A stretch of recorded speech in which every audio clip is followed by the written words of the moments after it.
right. Well, good morning and welcome to the November meeting of the Land Information Advisory Council. It's just after 10, and so we'll go ahead and call this meeting to order since we have a quorum. I'm Jenny Stapp. I'm the State Librarian and Chair of the Montana Land Information Advisory Council. I'm going to call on each of you and ask you to quickly introduce yourselves and to let us know who you represent. And I'm going to just go in the order of how I show folks in my participants list. So Dawn, I'll ask you to introduce yourself first. I'm Dawn Anderson. I'm the Geographic Data Services Bureau Chief with Montana Fish, Wildlife, and Parks, and I am a state agency representative. Thanks, Dawn. Brandon. Hi there, this is Brandon. I'm the CEO and General Manager of Yellowstone Valley Electric Co-op, located just outside of Billings, Montana. Obviously the utilities representative on the council. And I apologize, I'm traveling and I'm currently in Florida and we'll have to board a flight here in a couple hours. So I'm trying to hang in there. Thanks, Brandon. Charlotte. I'm Charlotte Lauerman. I'm with the Montana Telecommunications Association, and I represent the private industry. Brandy.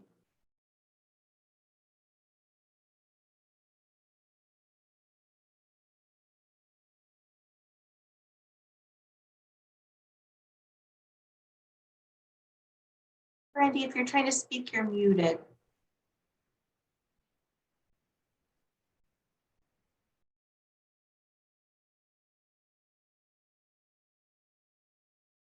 Let's come back to her. Brian, do you want to introduce yourself? Brian Collins? Sure thing. Good morning, everyone. Brian Collins. I am a newly appointed state agency representative for Montana DNRC. Great. Dan? Okay, I can't figure out how to turn on my video all of a sudden. Oh, there it is. Sorry. Hi, everyone. I'm Dan Staley, Staley Engineering and Associates, private practice, engineering, land surveying, and GIS. And but I represent the Montana Association of Registered Land Surveyors on this council. Let's see if we can catch Eric unaware. Yeah, good. Well done, Jenny. Well played, well played. So now let me mute this other call. There we go. I'm Eric Spangenberg. I'm with the City of Helena, Lewis Clark County GIS. And I believe I am the representative for professional GIS, for GIS professionals. Thanks, Eric. Thank you. Ken Miller.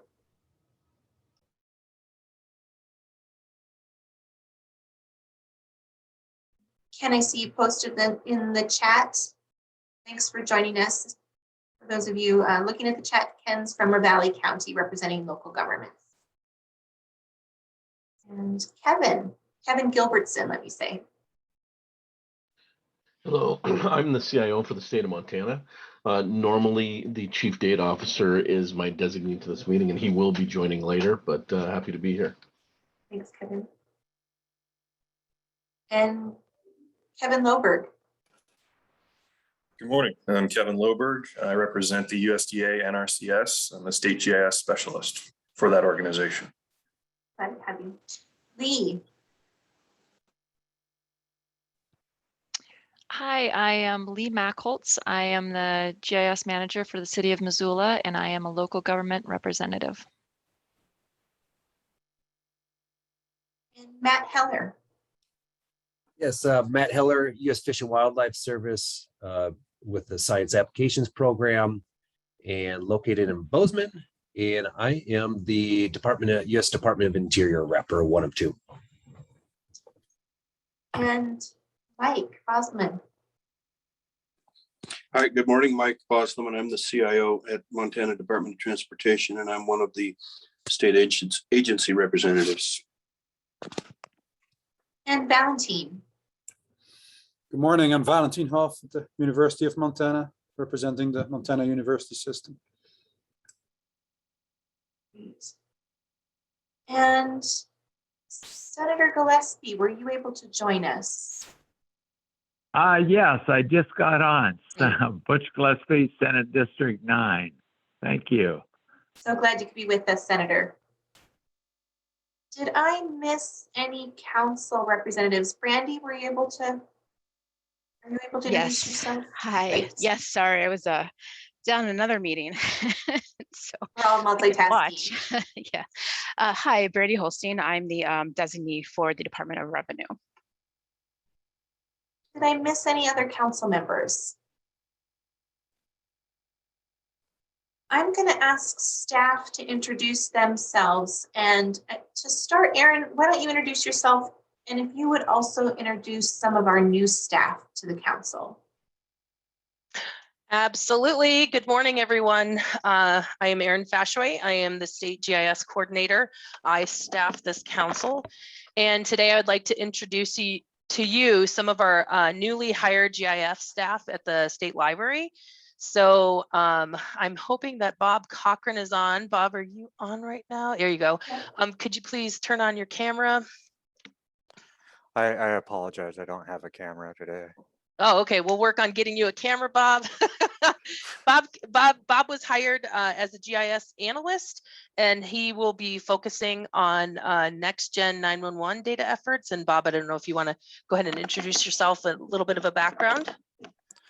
Sure. I have 15 years in with the state. I worked for about 6 months with Department of Revenue on their FLU evaluation when I first started. And then I spent 10 years at Fish, Wildlife and Parks as a GIS analyst. And the last 4.5 years at Department of Justice as their GIS manager and supervisor and part of their development application section. I worked quite a bit with Highway Patrol out there in their dispatch center.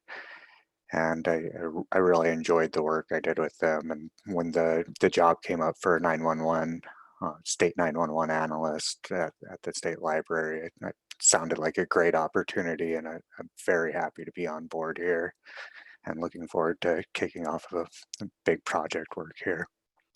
Thank you, Erin. Thanks, Bob. We are excited to have you on board too. We are very excited. Yeah, thanks, Jenny. Next up, Matt. Make sure you have your camera turned on, please. Matt Trebish is a GIS analyst, and he's going to be focusing on statewide GIS efforts, and that includes assisting in coordination of the Montana Spatial Data Infrastructure with our partners, outreach, and assist with the Land Information Act grant management and projects. So we're getting both Bob and Matt onboarded now, and they've got a lot of responsibility ahead of them. We're really looking forward to having them on board with us. So Matt, do you want to give a little background on? Go ahead and. Yeah. Hello, good to meet everyone here.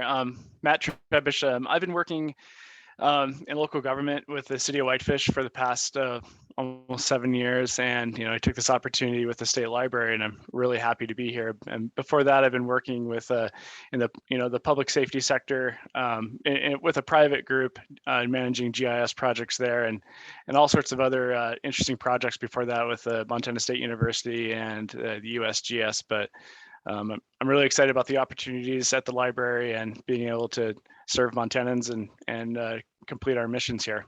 Thanks. Thank you, Matt. And then William, are you online? Do you have your camera turned on? So William Kessler is a recently hired GIS specialist. However, he's not new to the state library. He had been working under another contract doing work for NRCS with Troy Blanford and his group. But we had hired him for a special project that we are partnering with the Montana Secretary of State. So I've presented to the council in the past, and I'll present again an update today of the efforts to date. Basically, it's working on geo-enabling our state elections. And so William is, hopefully he's here with us. I don't have my thing turned up, but William, if you're here, go ahead and introduce yourself. Let's see, William.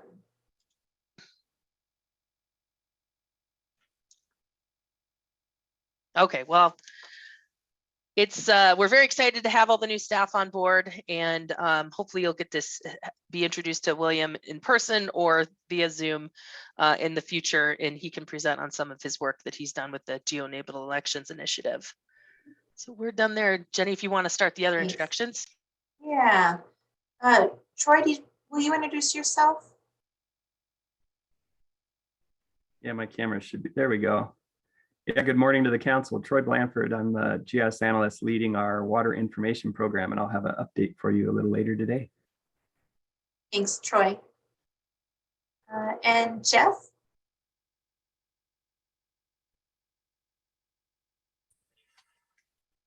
Hi, everyone. Jeff Hedstrom here. I'm the cadastral theme lead and GIS analyst here. I'm also here to present the makeup report, so you'll be hearing from me shortly. Thanks, Jeff. Jessica. Hi, I'm Jessica Edwards. I'm the data coordinator for the State Library, and I'm just observing today.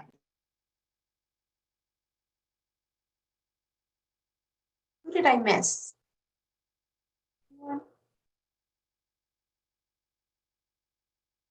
Okay, let's go ahead and dive into the agenda.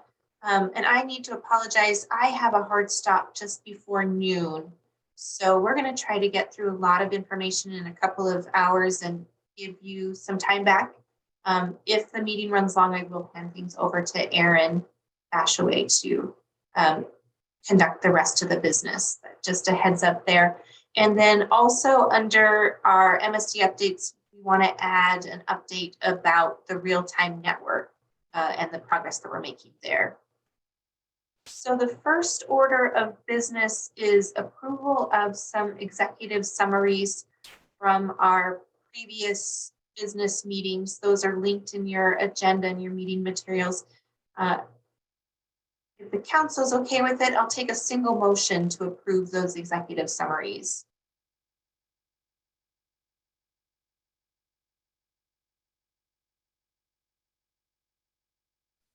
Is there a motion to approve the executive summaries? I move to approve the executive summaries. Thanks, Lee. Is there a second? I can second. This is Mike. I second. I think Eric beat you out. That's okay. If Mike wants it, I'll let him take it. Is there any further discussion on the executive summaries? All in favor of the motion, please say aye or chat aye into the chat. Aye. Aye. Aye. Aye. Aye. Any opposed? Any abstentions? All right, thank you. Let's go ahead and move into the standing reports. Aaron. Okay, thank you, Jenny. I'm not going to give a standing report on the grant subcommittee, the land information subcommittee, because of the newly appointed council. I think the discussion we need to have is recruitment for both of these subcommittees. So these are standing subcommittees that are outlined in administrative rule, and the grants subcommittee usually starts doing work right about now, and that includes reviewing our policies and the documents that we use for the application process. And then once the applications start rolling in, reviewing the applications and prioritizing those for funding and reporting that to the greater council at the meeting in the spring. And so we've got several folks who I would love to have continue on as members of the MLA grants subcommittee, but I wanted to open it up for everyone. This past go around, we had Dan Staley serve as chair, and Mike Boselman has served as chair in the past. And I don't know if either one of you would like to say anything about those subcommittees and all the wonderful work that goes on there. Well, I'd like it to is. say, go ahead, Dan. I'll be quick. It's definitely worth worth the effort. And as you can imagine, Aaron has a lot of things in order. And so it's not as overwhelming as it might seem as far as just workload, but you do need to be familiar with the grant system, and then as well as set aside some serious time to review the grants and rank them. And but it's a wonderful program to be involved in. I was only going to add that it's really good to have new faces, new ideas. So having people that haven't been involved is always helpful. The perspective is good. Was I muted?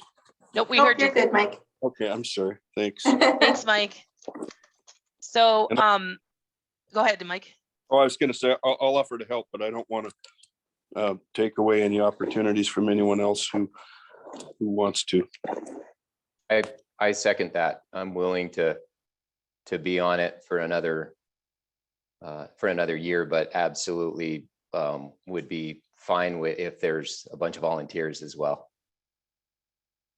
Thank you to both Mike and Dan. So I will also respond in email, but I will start putting calendar invites out soon for the regularly scheduled meetings over the next few months. And I was curious right now if anyone would like to volunteer, any council member would like to volunteer to be a part of this subcommittee. Aaron, maybe you could just remind the newer council members of the timeline. Yeah, absolutely. That's perfect time. Thank you. So we would probably meet at least 2 times before the application is released. The application is released on January 15th.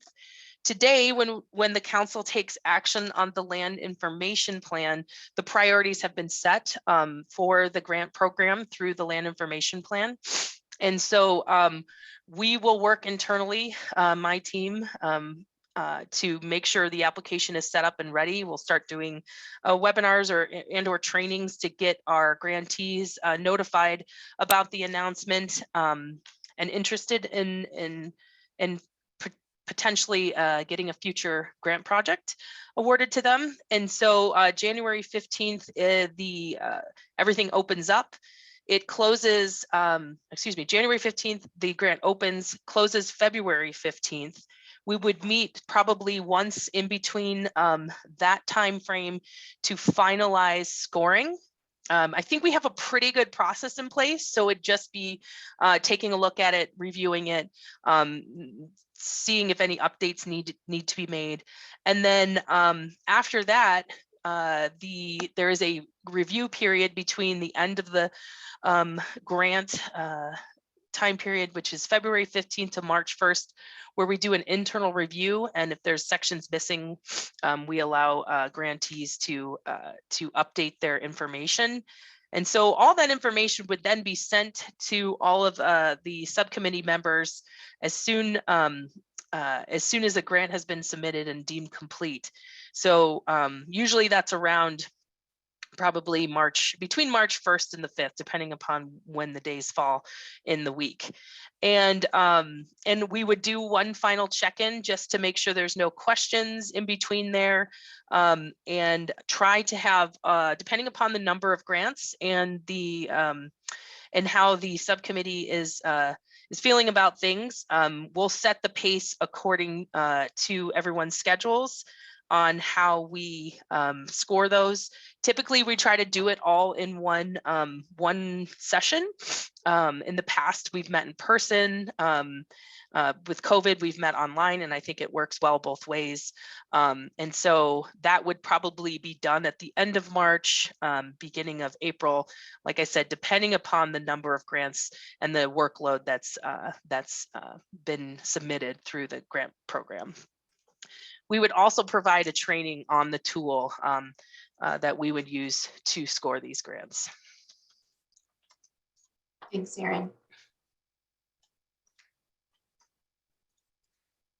I'd like to volunteer to participate in this process. Thanks, Brian. Thank you, Brian. Yeah, this is Matt.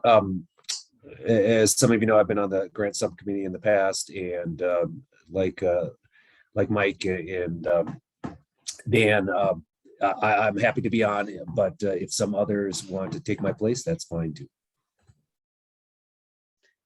Thank you, Matt. Yeah, Valentin here, same here. You know, I've done it before and I'll be happy to do it again, but if there's some new people, that'd be great too. Thank you, Valentine. Hey, Aaron, this is Brandy.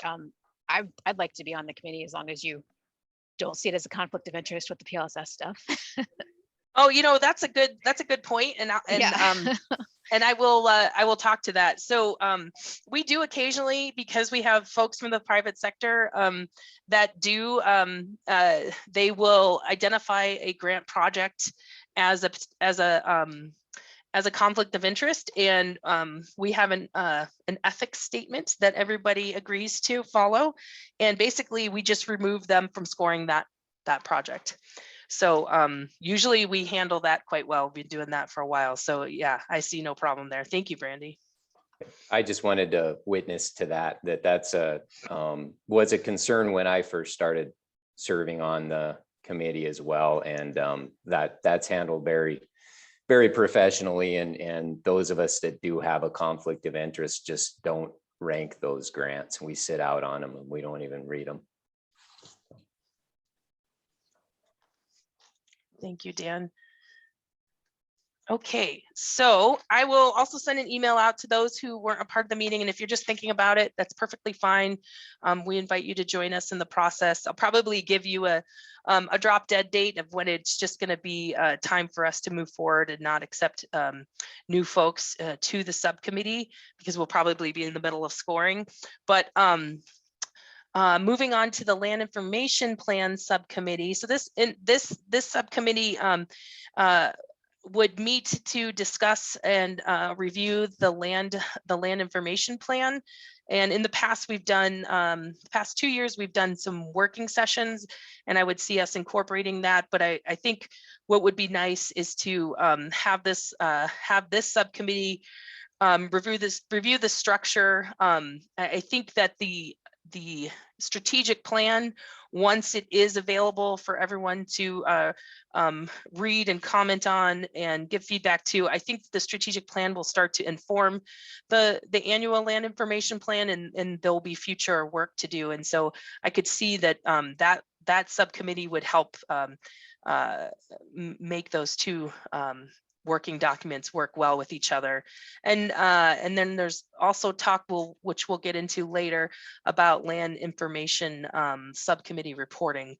And so that's another subject that I'll bring up in new business. But we have not convened this specific subcommittee in a while due to COVID. So it's been a while. If you have been on it in the past, I think the last one, most of everybody is retired. Valentine, were you on the Valentine and Lee?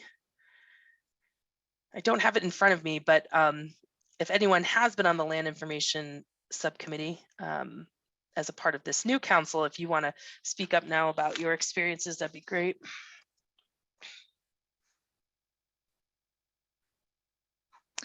Yeah, I've been on the subcommittee for the land information, and that's what you're asking for, right, Aaron? Land information. I'm the subcommittee for the land information plan for a few years, and it's not as time consuming as it could otherwise be, as long as we have some good guidance from the council in terms of what we think priorities are as a whole, as a group, and that kind of combination between working as a small subcommittee and doing the work as a working meeting through the entire council takes a little bit of balance. But I think that it is important to have a smaller group working with Aaron and the folks to really get the verbiage and get something proposed to the larger council as a whole to work through as a working meeting. So there's a little bit of a balance there, but it's been a really beneficial aspect for me to be able to contribute to the council. Thank you, Lee.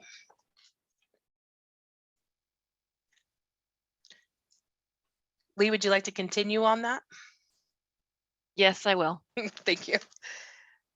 Then Jenny, I'm pretty sure you've been on it in the past. Absolutely. Yeah. Aaron, I would probably offer to chair it in this coming year since wonderful. With that, because I can bring that experience forward with the newer council. Thank you.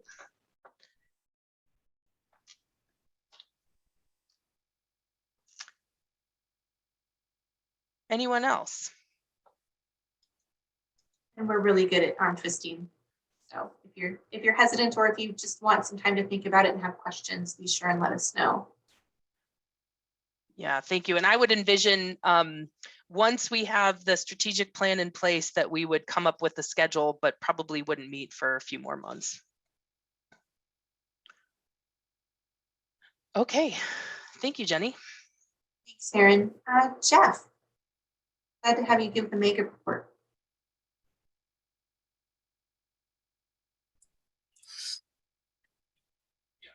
Sorry about that. Just pulling up my notes.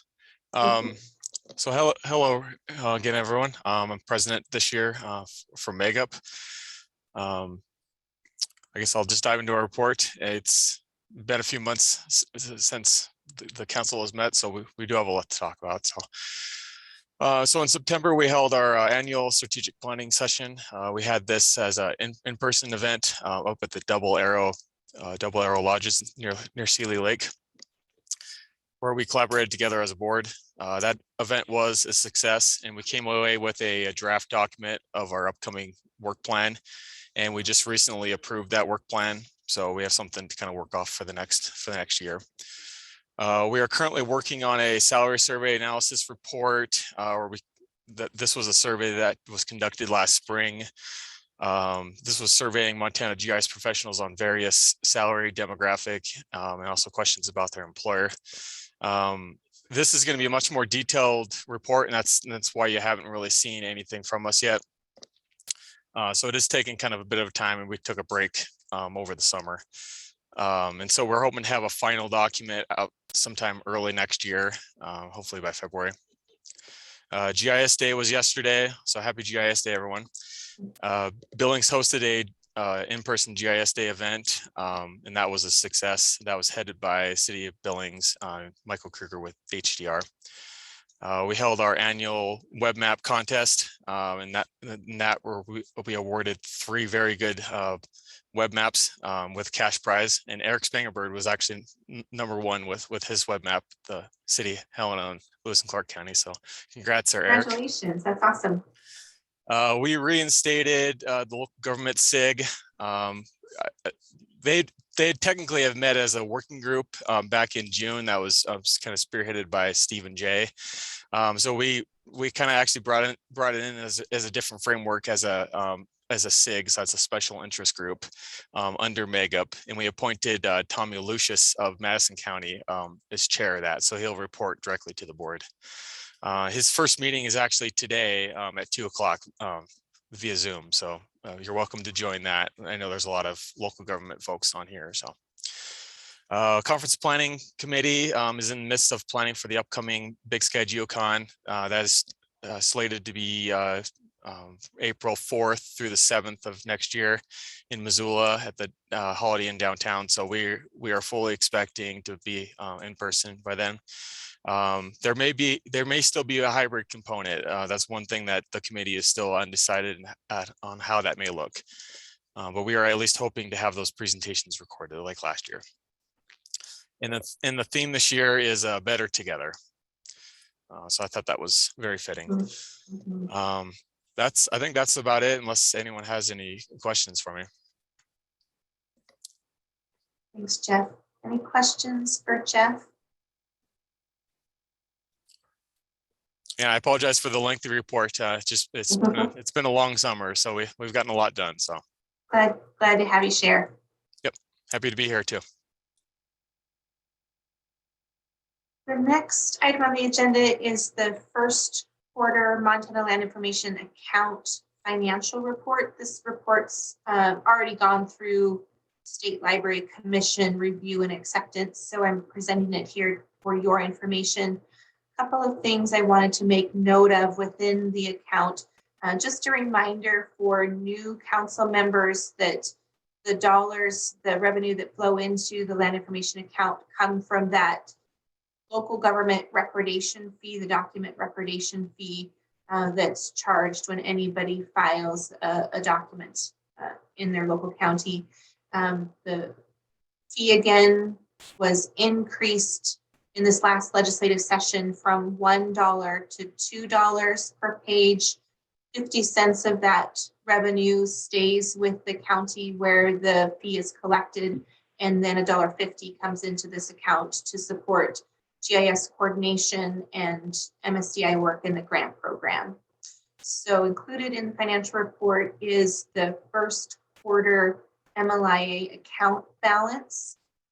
We've talked in past meetings about the significant increase in revenue that's been collected since sort of early in the pandemic, largely driven by the housing sector bringing in more revenue through the housing sector and thus through the recordation process.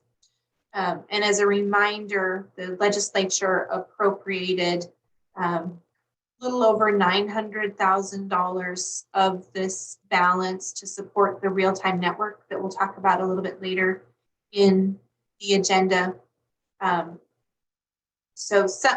We will anticipate seeing a drop-off in this account as some of that revenue gets spent out as the real-time network program continues to develop. You'll also note a slight flattening in that revenue from the major uptick that we saw in 2020, still an increase in 2021, but not as sharp an increase as we're seeing in 2020. So that's of course something that we'll keep our eye on. We do anticipate continuing to have a balance in this account, and that's something that we'll want to talk about with this council as we go into the 2023 legislative session. As we did with the real-time network funds, there would likely be an opportunity for us to request from the legislature some one-time only authority to spend some of this balance on priorities as recommended by the council. So I just wanted to bring that point to your attention. One question that the State Library Commission would like you to consider is what kind of reasonable balance we should potentially leave in this account. You know, it's always a matter of wanting to have some kind of balance or cushion because we do know that, as you can see, we experience declines in revenue over time in this account as well. So we want to have some kind of cushion to make sure that in times when the revenue is not coming in as anticipated, that we have some ability to maintain services and the grant program while not letting the account balance build. And so the Finance Committee of the State Library Commission is going to be considering a formal policy that informs what kind of balance we strive to maintain in the overall account that will then inform future budget priorities as well as legislative requests.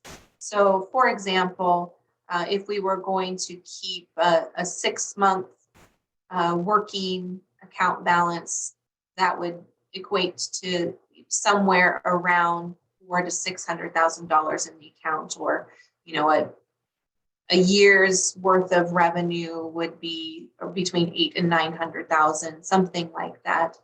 I wanted to bring that question to your attention today, and we'll bring the question back in a more formal way at a subsequent council meeting for you to discuss and take action on. But I wanted to ask if there are any questions about the interest of the commission in having a more formal policy on the balance that we maintain in this account.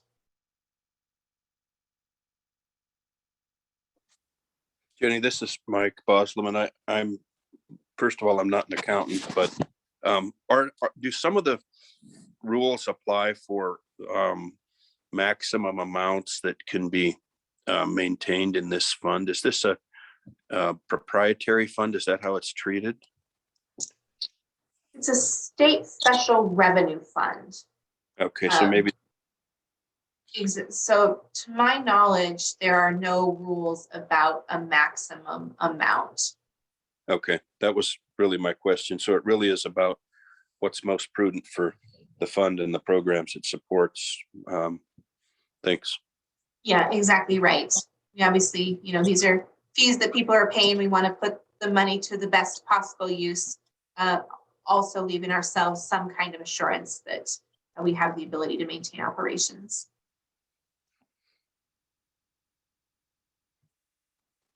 And then moving on to expenditures for the first quarter, the one point I wanted to draw to your attention is that we're fairly underspent in the first quarter. A lot of that has to do with the fact that we were in the process of recruiting some of the new staff that you met at this meeting. And so we will likely underspend in the personal services category for this fiscal year. And then some of the other operations are just starting to take effect as we begin our work on the real-time network and the new 911 program and other kinds of operations. So you'll note that we're fairly underspent in the first quarter of the year. Just for a reminder, any unspent money in this account at the end of a fiscal year just stays in the account. And so we have the opportunity to spend those dollars in future years. Those dollars are not lost. As we work through projections for the remainder of the fiscal year, we may come back to the council in a future meeting and get your input on other priorities that we may want to fund in the fiscal year if it looks like we may have a significant balance there. So just wanted to call that to your attention as well.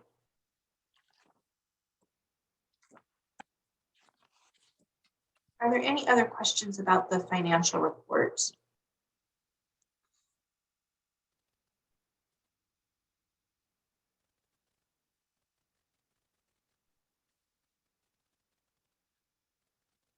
Okay, let's move on to current business and the action item to consider the 2023 land plan. Thank you for your participation in the October meeting where we reviewed what was really the FY22 land plan. As a reminder, most of the priorities remain unchanged because the council had approved an update to the FY22 land plan just this past spring. And so we felt like a lot of the priorities are still very relevant for FY23. And then as Aaron said previously, this plan then lays out the priorities for the grant program that will inform the kinds of priorities in the application that we'll be seeking grants for through the grant program. I'm going to ask for a motion to recommend the FY23 land plan to the State Library Commission, and then we can call for discussion.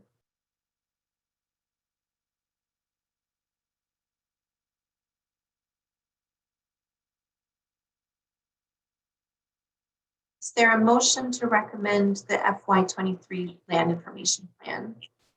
This is Mike. I move. Go ahead, Valentin. Go ahead, Mike. Let's say Valentin moves and Mike seconds. Good. Are there questions or discussion about the FY23 land plan? And Aaron, please feel free to jump in if you have any discussion points you want to share.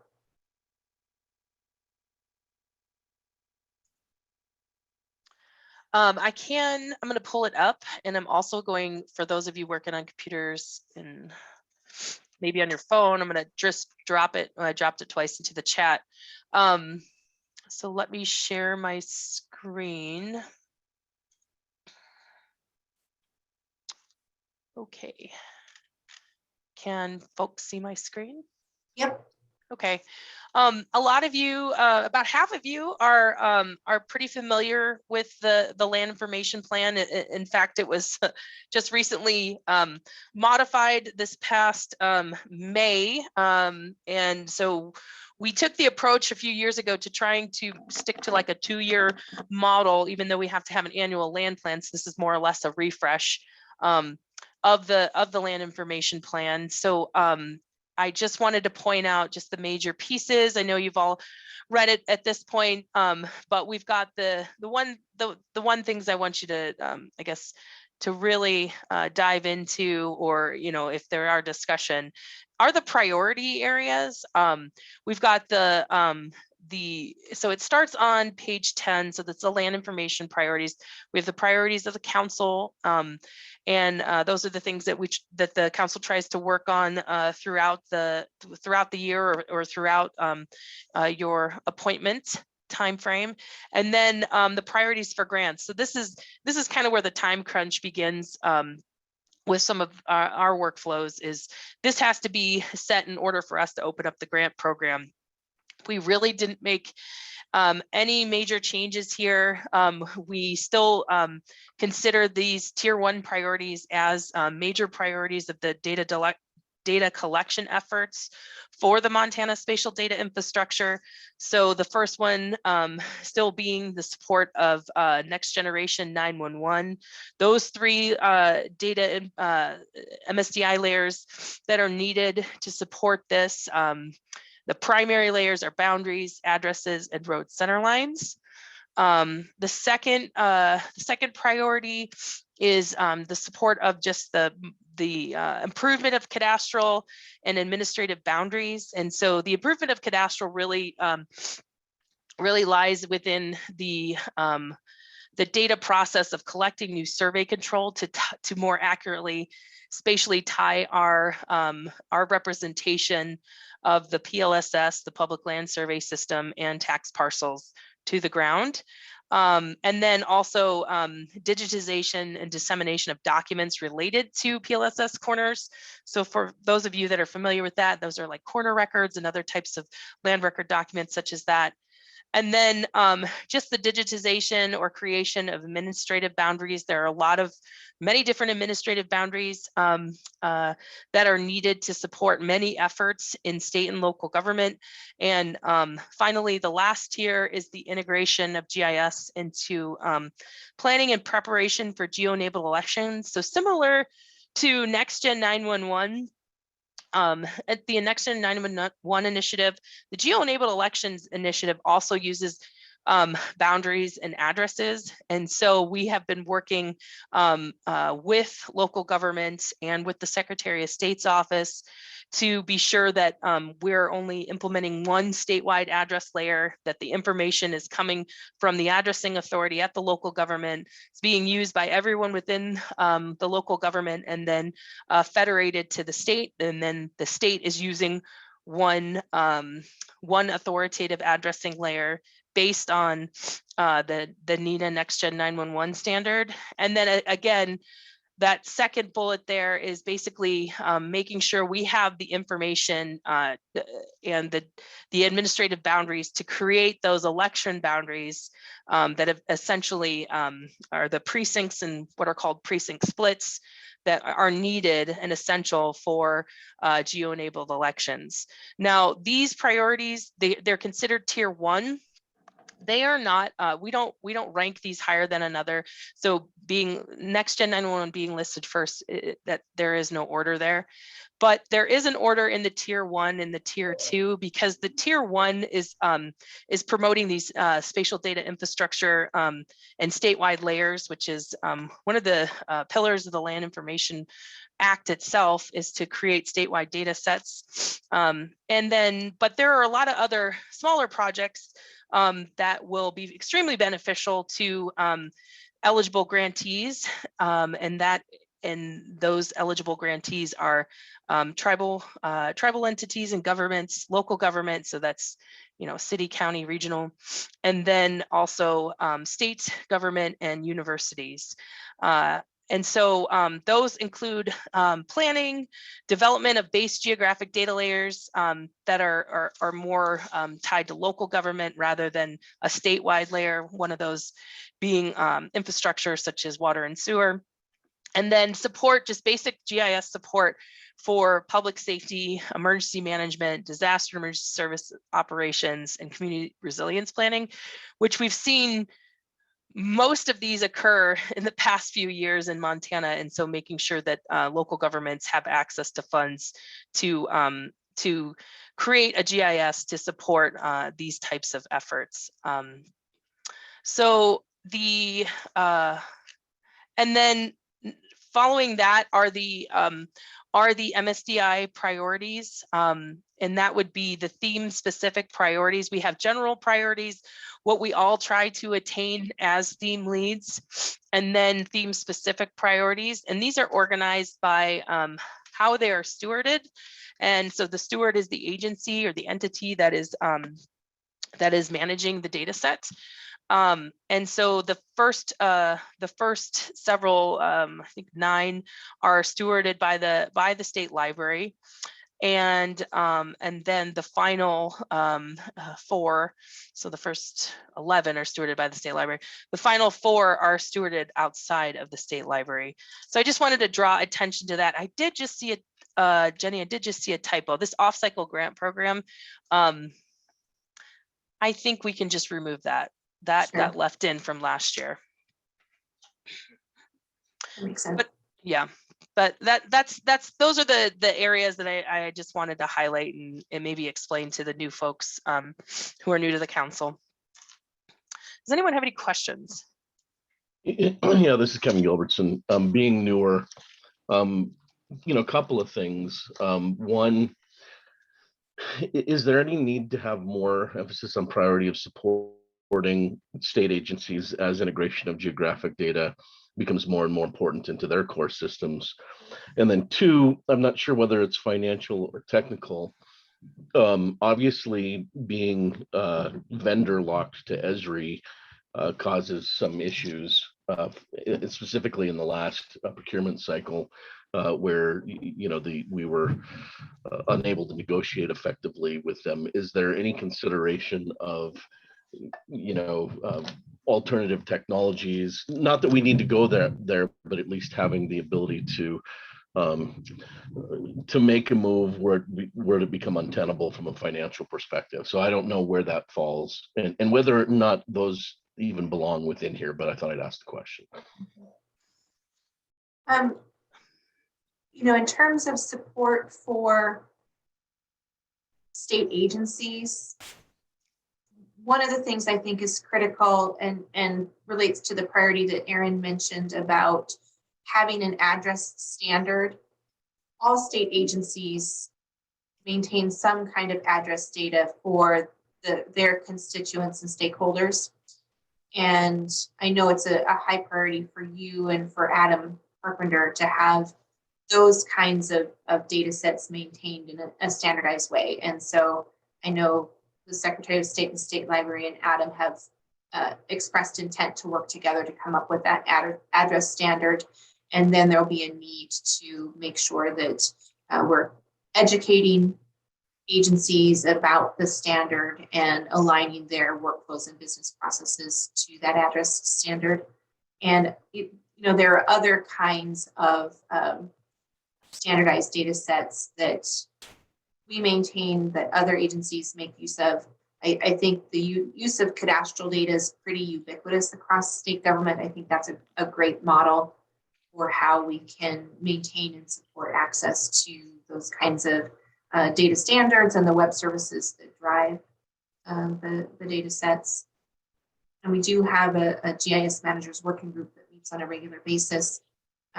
Those are my thoughts. We have other state agencies on the call that may have additional thoughts or considerations that we want to consider. But as it ties specifically to the FY23 land plan, given the priority around address data, I think there's some real momentum for us to move forward.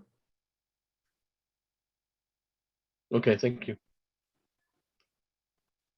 Can I chime in just for a sec? It kind of absolutely, Dawn. Yeah. It's to you know, I submitted, I guess, a comment to both Aaron and you, Jenny, afterwards.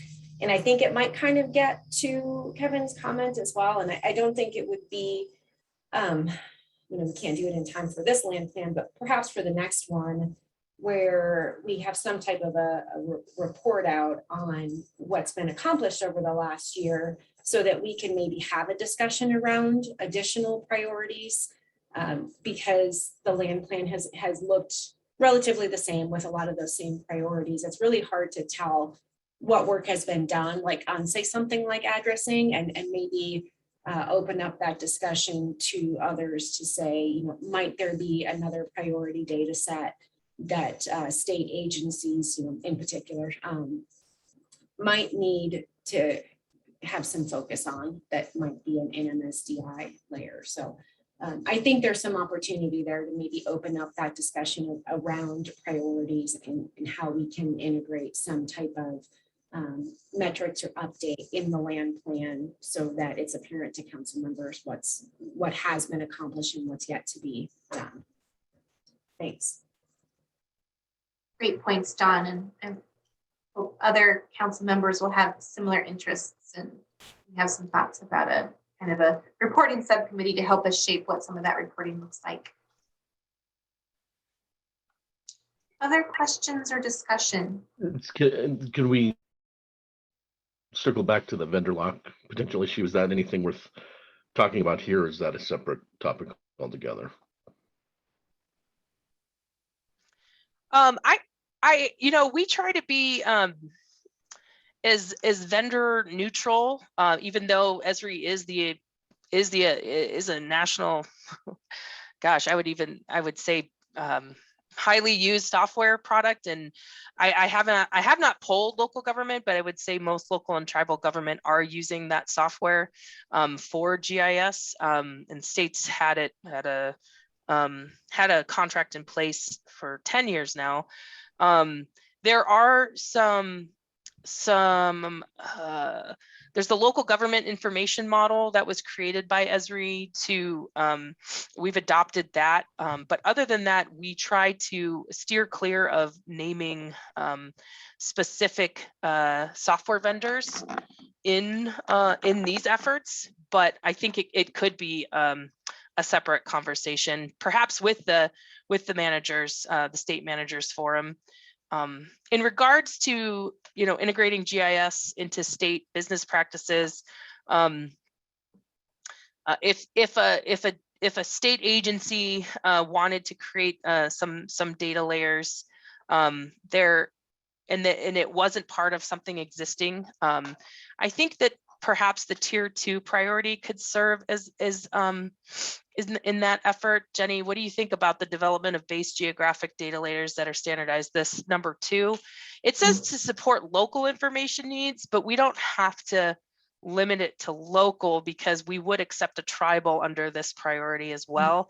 So I could expand that to local, tribal, and state information needs, or just strike local from that. Yeah, I don't think it would change the. You're going to change the intent? No, it would just broaden it and maybe further define it. Yeah.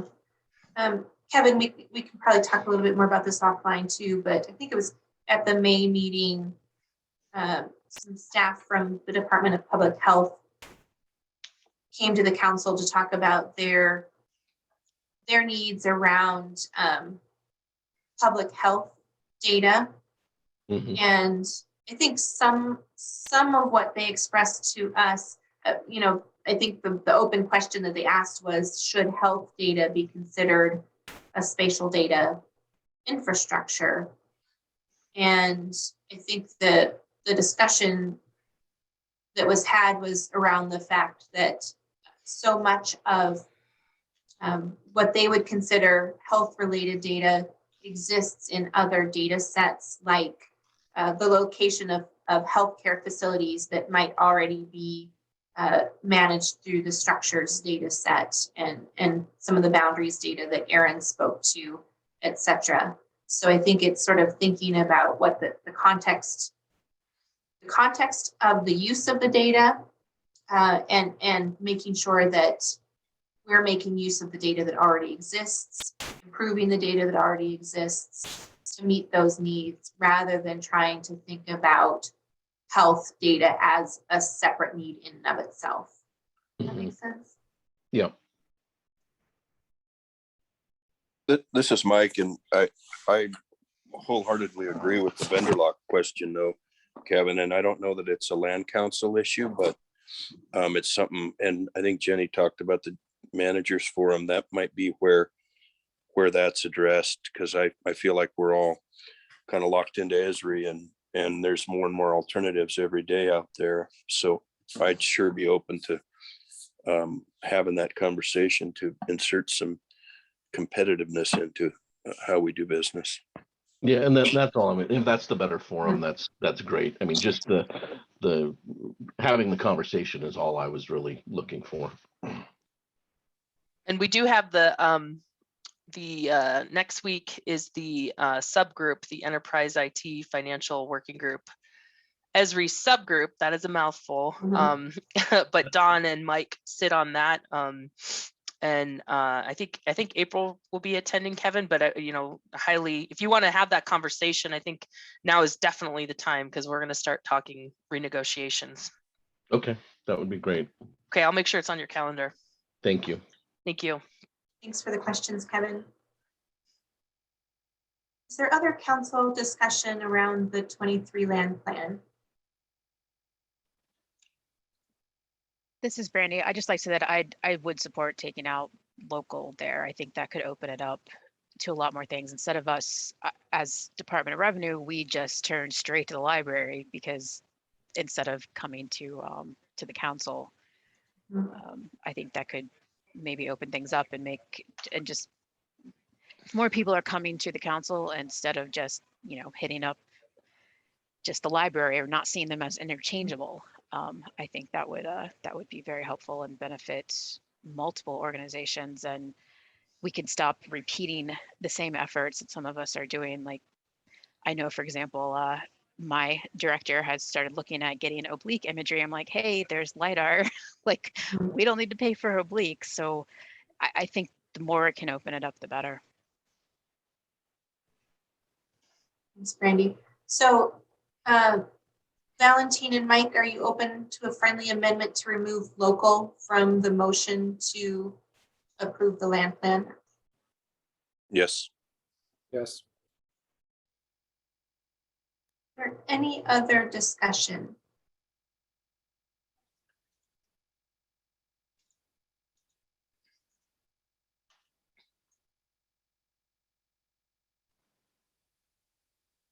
Hearing none, all in favor of recommending the FY23 land plan to the State Library Commission as amended, you say aye.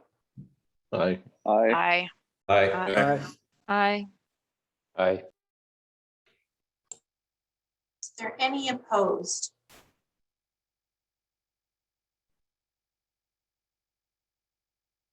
Are there any abstentions? All right, the motion carries. Thank you very much. Just for your information, the State Library Commission's meeting will be December 15th, where they will take action on your recommendation. So I encourage you to attend that meeting if you're interested. That meeting will also be made available via Zoom, and we can share the meeting details with the council when it's posted.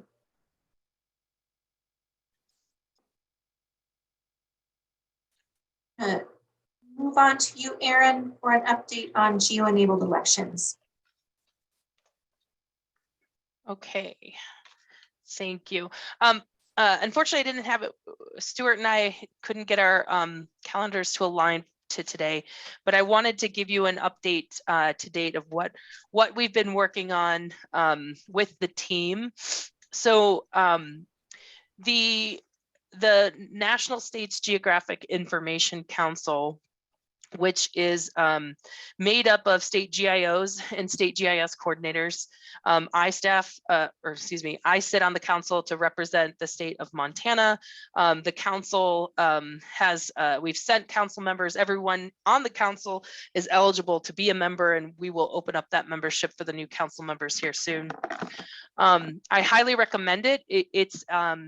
It is an organization made up of my peers and your peers, so other council members from other states. So it's the discussion of national spatial data infrastructure layers, and then I also been on. I've been on efforts to go beyond national recently to global spatial data infrastructure information, and so. It's a really wonderful organization. Montana has been a part of it for a very long time. My predecessor, Stuart Kirkpatrick, had served as a representative to Montana on that council. We are highly active in the organization. There are several different working groups and initiatives that do come across, and we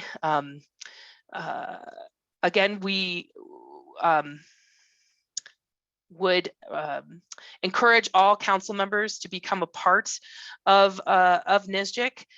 And the one I wanted to talk to you about today is the Geo-Enabled Elections Initiative. So a few years ago, I sat on a steering committee to create a policy and best practices and standards for geo-enabled elections for a national standard on geo-enabled elections. And that was made up of folks from the state of Florida, the state of Arkansas, Massachusetts, Kansas, Minnesota, Oregon, and Utah. And the beginning of that project, we had a couple pilot study states, basically taking a look at states that were either about to start using GIS in elections or were interested in following some of the best practices and testing out the best practices that were being written by my colleagues and by the election officials in each state. And so out of that pilot project and out of the steering committee basically became a best practice for implementing GIS in elections. And the state of Montana jumped on board the pilot project, and I think it was, they're in rounds, I think it was round 2, phase 1. And since then we've been working with Stuart Fuller, wrong Stuart. I did the same thing yesterday. Oh man, with Stuart from the Secretary of State's office. He's got a wonderful background and understands GIS. He not only does he have a little bit of a background in GIS, but he also is a volunteer fireman or was a volunteer fireman, so understands public safety. And so I really feel like the relationship and the partnership is really benefited from that. He understands that there should be, if we can send an ambulance to someone, we should be able to also send them a ballot. And through our partnership, we've basically been working to inform the local election officials that we're going to start using GIS in elections. They've procured a new system. You might have seen it in the papers recently, called Total Votes. It's going to be Montana Votes system. It will, we have a go live date, or they have a go live date to start using this system in February. And I would say this is one of the more, besides Next Gen 911, this is the more exciting initiatives that uses more than one spatial data infrastructure layer to support a local and state initiative. And so through our partnership, we were able to hire Will, who who is our specialist that's working specifically on this project. But we have actually an entire team that's working on the project. So that includes, William Kessler, Megan Burns, who specializes in boundaries, Caroline Saltis, and Michael Fashaway, who specializes in addresses.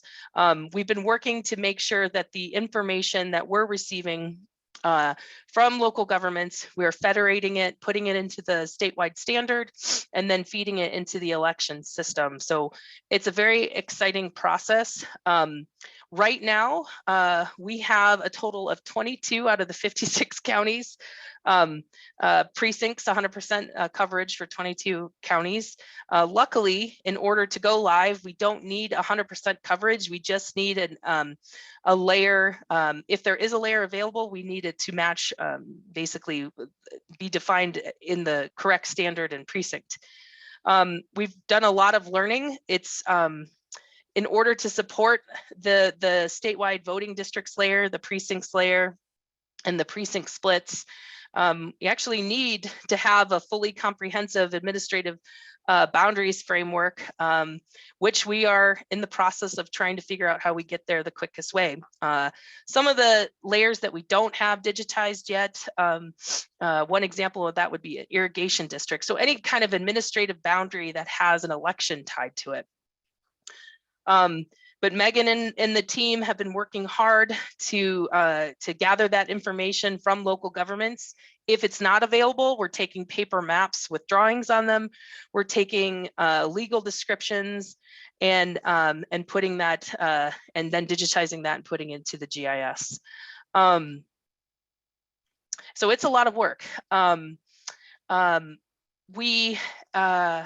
see, where am I at? We have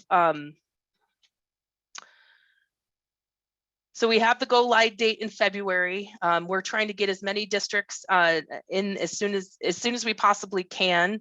We're at for those local governments or folks who work with local government that are on the line. We are actively working to gather the information that's missing, and we will continue to work with the election administrators and local GIS folks. We have been working in partnership with the legislative, with the legislature. A few folks over there that have been working with the redistricting would include Rachel Weiss and Joe Coleman. And now that we have the new congressional districts, it splits only one county. It's Pend Oreille County. They don't have GIS services to really support this effort. So we are working to digitize those boundaries for Pend Oreille and support them in any way we possibly can. It is a tight time turnaround where they are going to basically have to redistrict based on those the new congressional splitting existing voting districts. We have a documented workflow in place for when new information can be put into the Montana vote system. And we have vetted that internally between our team. We've sent it on to the Secretary of State. After that, following that, we will be sending it to local governments for review so they understand the times when the data can be updated into the system. And what we're really looking forward to is not only using multiple spatial data infrastructure layers to support these efforts, but really creating a process that informs different local government processes. So if the elections administrator, they find a new address that is not in NextGen 911 data system, they can report that to NextGen, and then vice versa. If we find or the NextGen data reveals an address that's not in the election system, we can inform that process. So again, going back to using one authoritative layer throughout this and these two initiatives is really important. And so I hope to give a presentation. There's a Geo-Enabled election summit that NSGIC is putting on December 9th. It is virtual. And then I hope to give a presentation at the council meeting in December, and we'll be pretty busy, probably January and February, with not only getting the information up and ready for the go live date for Montana Votes, but also the council's grant program. And so I would say probably in February, we'll give a more in-depth presentation of what we are working on. Another really cool piece of technology that we're going to implement is the Montana Hub. We just had an activity this past, excuse me, not the Montana Hub, is Esri Hub. We had an activity to learn basically how to use and basically launch a new hub for the Geo-Enabled elections project. And I hope to have that available for people to see probably sometime in the next 2 months. That is a lot of information. And so if you guys have any questions, I'd be willing to answer those now, or anyone can contact me outside of the meeting, of course. Ken wanted to make a comment. Ken Wall. Sure, thanks, Jenny. I'm no longer on the commission, State Library Commission, or the council, so I'm just a lowly citizen. I had to check if I could wait till the public comment period. We've been working with about 11 rural counties on both 911 Advisory Council grants and one on the Geo-Enabled elections as well. And I noticed recently what could be a little bit of a disconnect between I think it's called total address, not total voter, the new system for electee.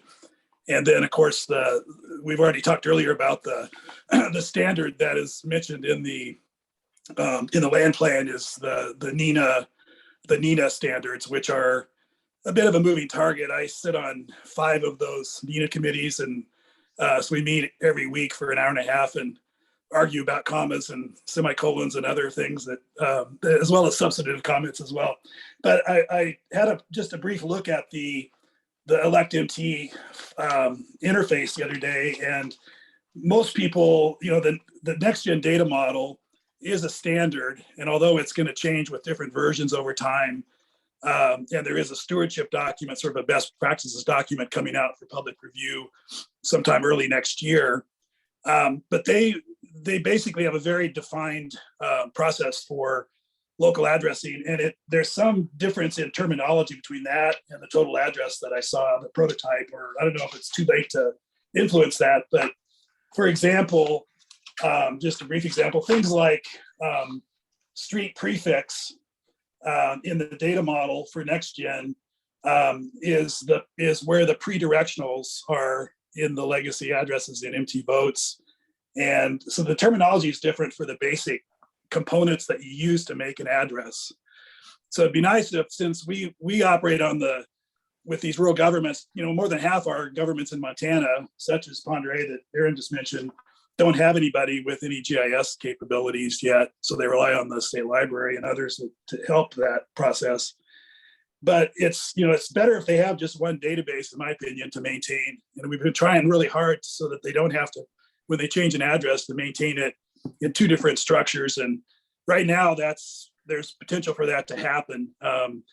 The Montana standard for addressing, we've tried really hard in the NINA groups. In fact, it's against policy and against the rules to talk about any specific vendor.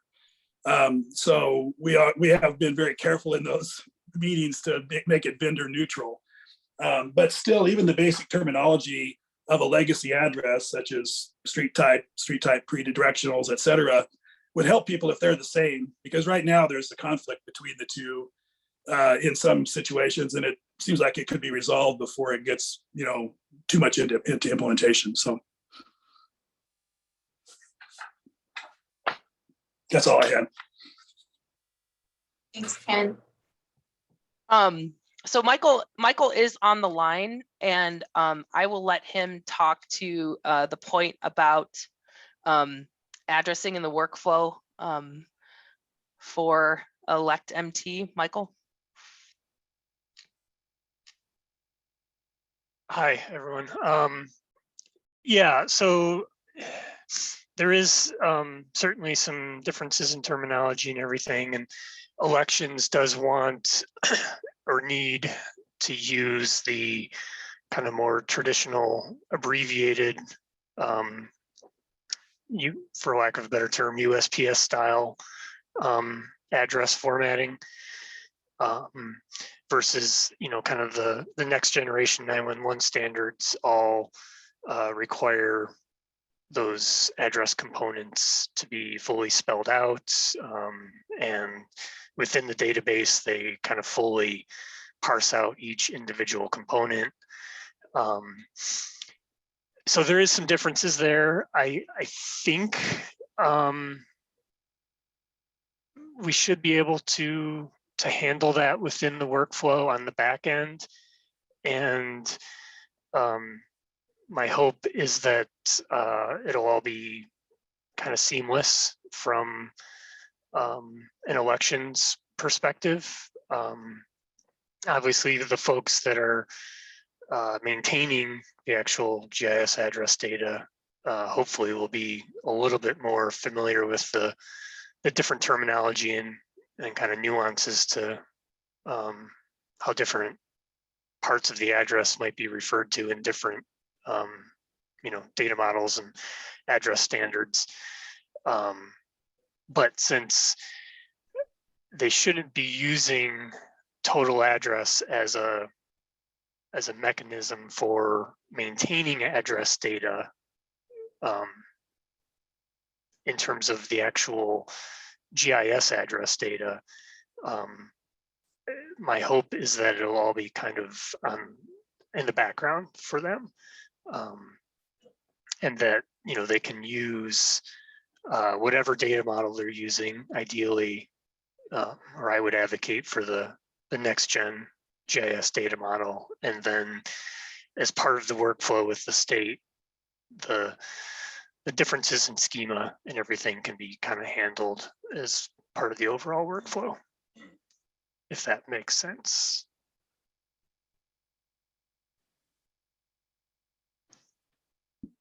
Michael, can I just add one more comment? Yeah. I agree with Michael, and we in fact are, since we're a few years away from next gen being kind of formally started, and everybody, when the rubber hits the road with GIS, everybody on here realizes that we're not going to get rid of abbreviated or US postal type abbreviations, because we have to do labels on GIS, and fully spelled out stuff just doesn't work. So eventually there'll need to be locators and stuff that are using fully spelled out names. But for now, just for example, with the 11s or so counties we're working with, we had to add in a post type and a pre-type to the legacy addresses, because they're only working with their legacy addresses to get things corrected. That's what they're used to working with, not 9 field component names with everything fully spelled out. So we had to temporarily add in a post type and a pre-type, because the computer has to be able to put these things together. And it would just simplify things if just making a few tweaks to total address, so that for these local governments, because even the ones that have GIS, it's a big burden on them to have to, every time they enter or do this massive conversion initially, and then enter new data, it takes a lot of time if they have to, if the computer can't put it together. So it's just a simple logistical thing that I think we can work on. But Michael's right, it's going to be, the biggest, the other difference is both of them are based on structure-based locations. So rooftop locations, both the voting database and the 911 database. And driveways are not necessarily mandatory with that process, nor are they mandatory in the NENA regs. So that becomes a problem too, in terms of just an ongoing issue that all the local governments we work with are working with. So it's not something that's unfixable. And Michael's right, we'll be able to pull it together in the end, just trying to make workflows easier for people in the process. Thanks for raising your concerns, Ken. I had a chance to talk about them, and any of the other local government representatives have thoughts or comments, I encourage you to share them with Michael and Aaron. Let's go ahead and move on to Michael and a land information, I'm sorry, Troy, and a water information update.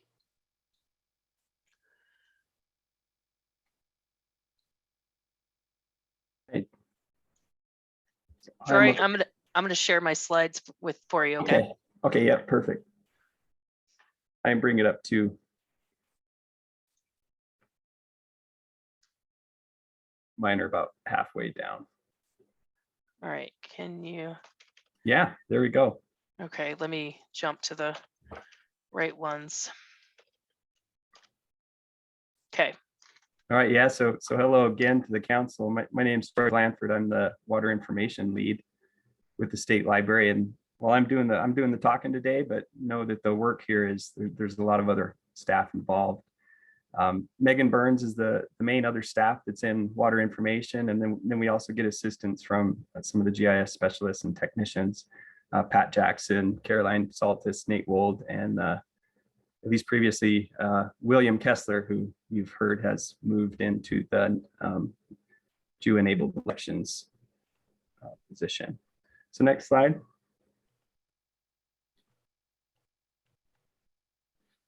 So I am mostly going to be talking about MSDI elevation today and LiDAR. This has been our biggest effort, the majority of our time for the last several years. And you'll see that we're making really great progress. So since this is there's some new members on the council today, I wanted to hit the big picture and give you an overview, and then maybe at future meetings we can start to get into some of the details. Just first, what is it? What are we after?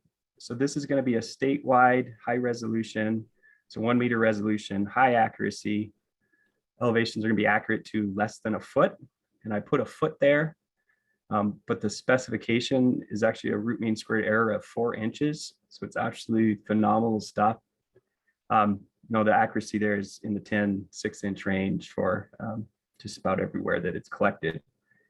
So a very detailed elevation model derived from LiDAR. You're seeing an image of that there. And the details, you can see some rock slides and things on the sides of these mountains that the best available right now is 30 meter. And if I were to compare that on here, you'd see that the detail is much different. So what's the status of MSDI elevation? It is in development. We are primarily focused on acquiring the data.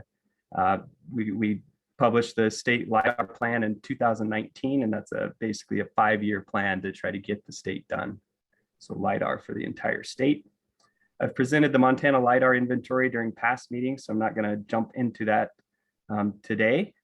We got to go ahead to the next slide.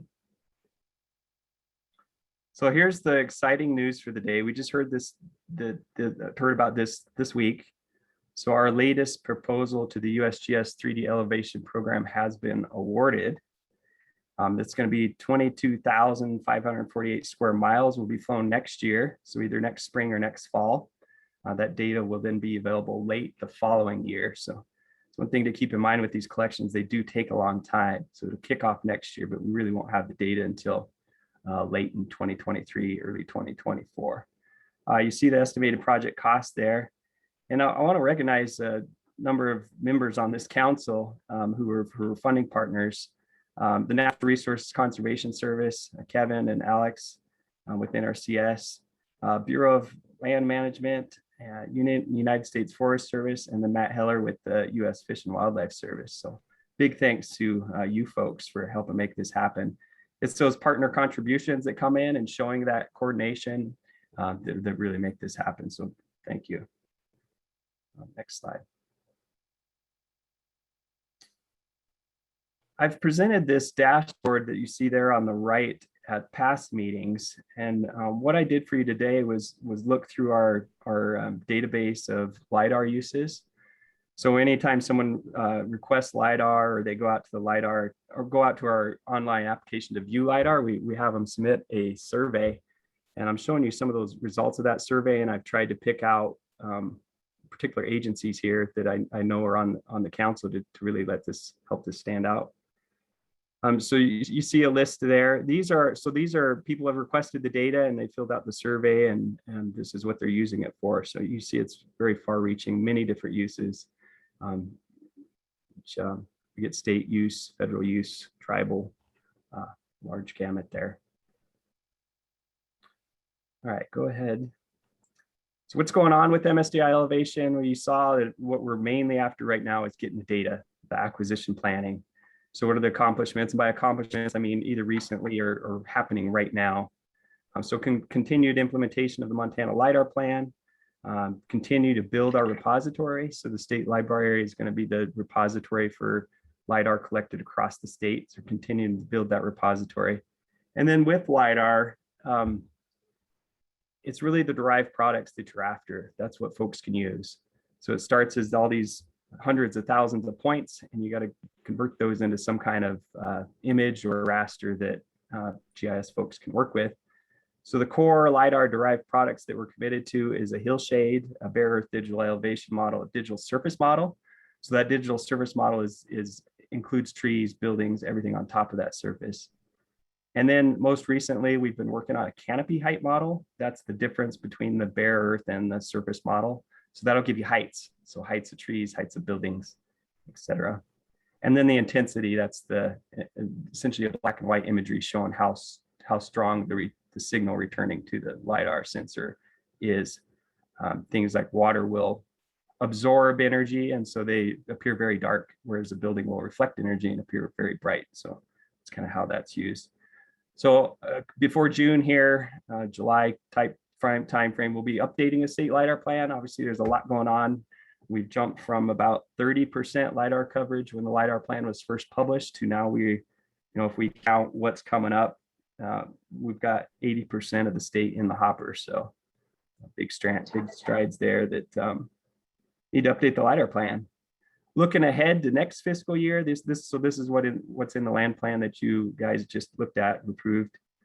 Continued implementation of the LiDAR plan. That's going to continue to be trying to get the remainder of the state lined out, ready to go.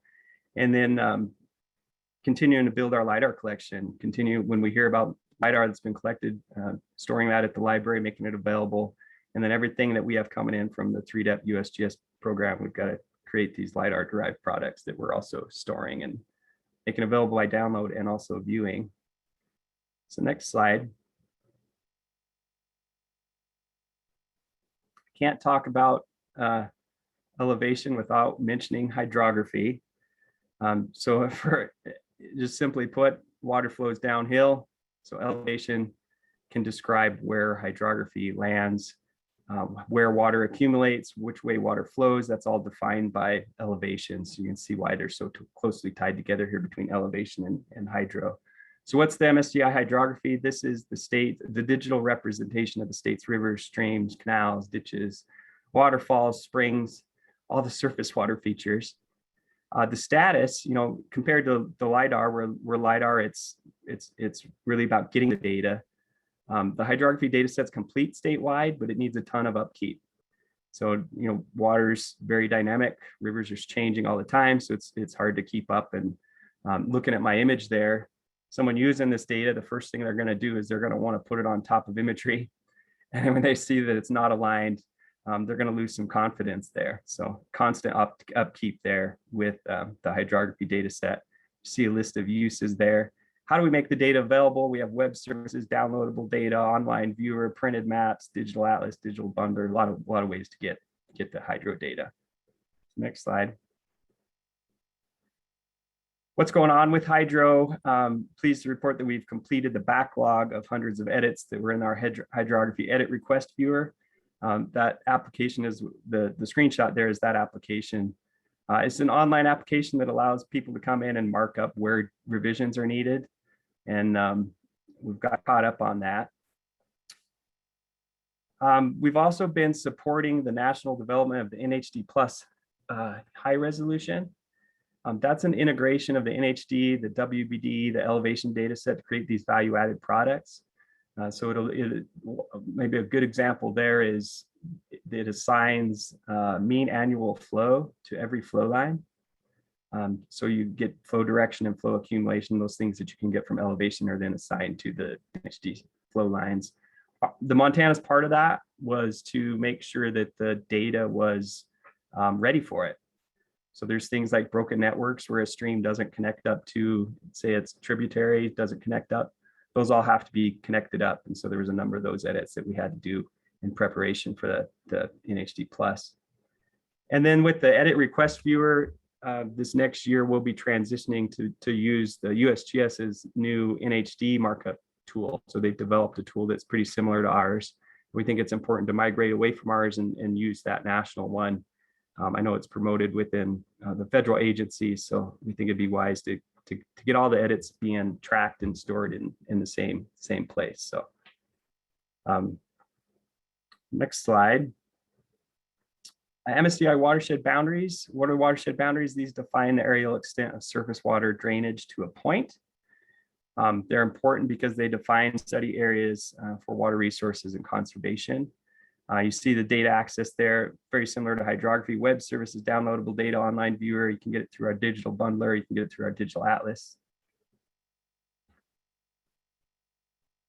Next slide. There hasn't been a ton going on in watershed boundaries. Again, that's because our focus is on LiDAR. But you can see that we continue to review and incorporate boundary updates as they're identified by partners with USGS. I wanted to point out that the NRCS is our primary steward for the watershed boundary data set, and then the state library is the technical steward. So we do the editing, but NRCS has the oversight. We, coming up over the next 6 months, we'll be doing a preliminary review of the WBD and what it means now that we have LiDAR. So with more high resolution elevation data, what does that mean for the watershed boundary data sets? What kind of changes? Is it necessary? Those types of things. So I'll be looking at that over the next 6 months. Coming up in the following year, for WBD, we'll also be transitioning away from our edit request viewer to the USGS's markup tool. And then we'll continue to review and incorporate boundary updates as needed. I think that was my last slide. So thank you. And do we have time for a few questions? Any questions for Troy?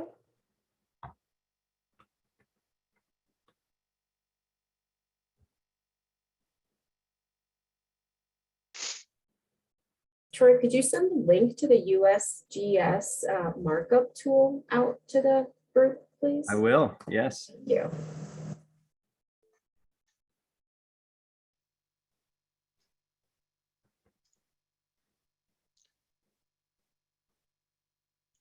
All right, Erin, want to share the NAEP update? Yeah, I guess I wanted to go back. Can everyone see the slide? It's MSDI elevation LiDAR acquisition. Okay.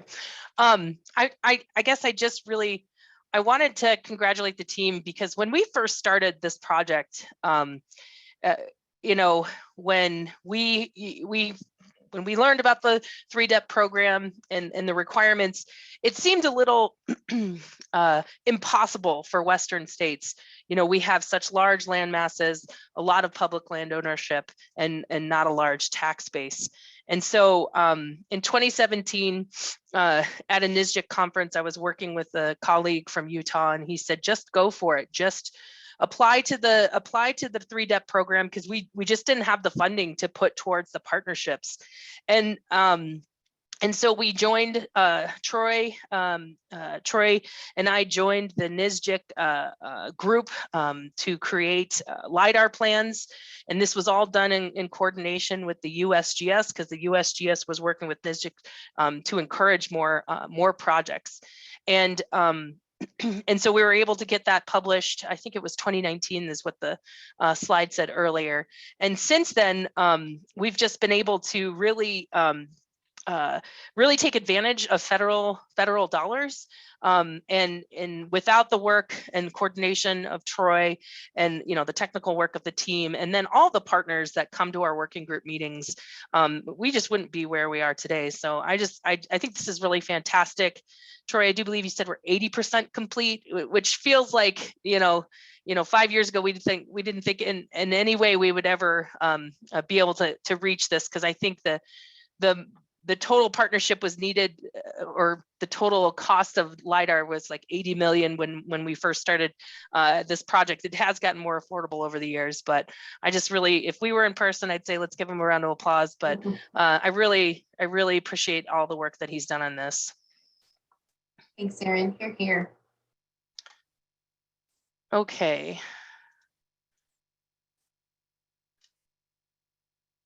Okay, so I do believe Michael is next.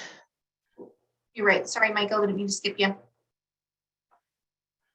No worries. I am going to pull up your slides right now. Just give me 1 second, please. Okay. While Aaron's pulling that up, since I joined late, I'll introduce myself for those who are newer to the council. Michael Fashaway. I'm the land information lead here at the State Library. So I'll run through the various data sets that kind of fall under land information here. Next slide. First one is administrative boundaries. It's quite a list. I'm not going to read through them all. And similar to Troy's, I'm going to kind of mostly focus on the background and what these themes are and what they're made up of, and less on status and future plans. But I'd be happy to answer questions at the end if folks have specific questions about something like that. Much of the recent work with administrative boundaries, and this is probably covered earlier, but has been focused on our work with elections boundaries, and specifically creating those voting precinct split layers for each county, which leverage some of the existing data sets as well, but include some data sets that we don't completely have yet. So administrative boundaries is incredibly important for many things here. Next slide. Cadastral. Most folks are probably familiar with our cadastral application. That hits on the tax parcels, which is a partnership with Department of Revenue and 5 counties in Montana that maintain the parcels themselves. That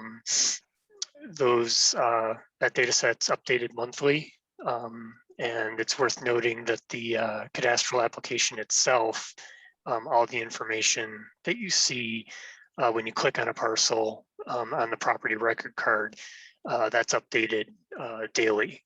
So it dynamically pulls from a web service.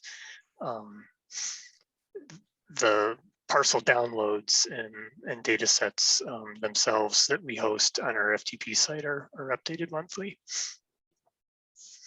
Conservation easements, also something DOR works on and we host to make publicly available. Public lands data set, that's something we work on and update as often as we're made aware of changes. We have some scripts that run in the background to try to highlight changes in ownership. And we also do about a yearly review of different agency data sets that contribute and are made up of or go into the public lands. And lastly, but certainly not the least important here, is CAD and SDI, which is basically the name for the public land survey system. This is a partnership with the BLM. The CAD and SDI basically, and the PLSS is the foundation upon which parcels and conservation easements, public lands, and administrative boundaries are built on.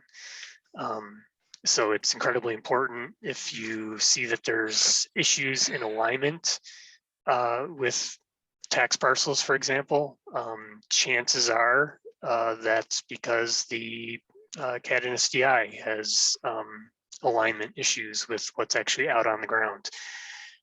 We do a lot of work in this area to update the CAD and SDI as often as we can. We strive for yearly adjustments and we use new survey control to do that. We'll talk about it, I'm sure, some more, but we, as part of our grant, MLA grant program, many counties take advantage of that to pay for new survey control, which is then provided to us. We update the CAD and SDI and then adjust all those boundaries based on the more accurate CAD and SDI. Next slide. Mapping control, perhaps this should have gone before the other one, but mapping control is basically the database that holds all the information on that survey control, as well as all the other point locations for monumented PLSS corners. Again, it's mostly based on survey control that's collected by a registered land surveyor in Montana. We do use a little bit of non-survey grade information, so things like recreational GPS and some information that we can sometimes glean from some certified corner records to use as kind of ancillary control to help kind of tighten things where we don't have better survey control, but for the most part, it's we are using survey control for this. And again, mapping control and this data is the basis and starting point for adjustments to the CAD and STI. Next slide. Structures and addresses. This has historically been my area. It's a statewide database of point locations of all or most structures and addresses in Montana. It's a federated data set. So what that means is it's using data provided from many different data providers. The address points in particular are provided by local and tribal governments throughout the state. And those can be both located, as Ken was alluding to earlier, at the structure itself, or they can be located elsewhere. Most often, if it's not at the structure, it's kind of near the road center line, often where the driveway departs or meets the road center line.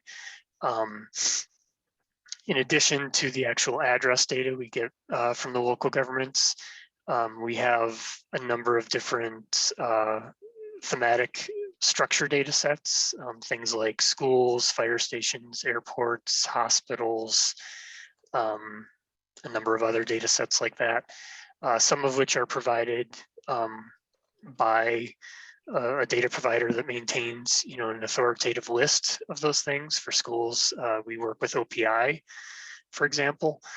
Other data sets, we just kind of maintain ourselves and use other data sources to kind of to make updates to it.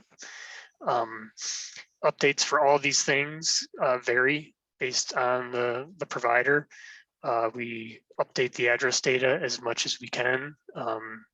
Some counties make their address data easily available for download, and those counties typically get updated more often. Some counties I have to reach out to and get them to send me data. And so that usually results in less frequent updates. This will hopefully be changing based on some new work that we're getting started with as far as our next gen 911 efforts. And I don't really touch on that too much in this slide or in this talk, but we'll probably be given a more thorough update at a future meeting on that. But that's likely to result in more frequent updates for all the data providers, which we're really excited about. And it's worth noting that with addresses, just in the last year or two, we've seen a dramatic increase in their usage and potential usage. They're, as we talked about earlier, the foundation for a lot of this geo-enabled elections work. Broadband mapping is another area where they're increasingly being used. And I know a lot of state agencies and other outside users, private sector, are increasingly using our statewide geocoding service, which leverages all that address data to do in their whatever business practices and things they're doing. Next slide. Transportation. Those who've been on the council for a while now have probably heard me talk about transportation numerous times. This is a statewide data set of road center lines and then some other layers like trails. It's also a federated data set, largely made up of county road center line data with address ranges and things like that, usually developed for 911 purposes at the county level. But it also includes data sets from certain tribal reservations, cities, includes some NDT, U.S. Forest Service, BLM, and other agencies that manage roads data for their lands. This data set hasn't actively been maintained since 2017, unfortunately. So we just hadn't had the staff resources to do so. It's long been a goal, and I've been promising a new statewide layer for a while, and unfortunately have not been able to make good on that promise due to the lack of staffing. With some of the new staff we brought on, in particular Bob Cochran, I think will be kind of leading up and taking the lead on transportation updates, since it is one of the primary required layers for next generation 911. This is also a data set that hopefully our efforts in the next gen 911 area will result in more frequent updates from data providers.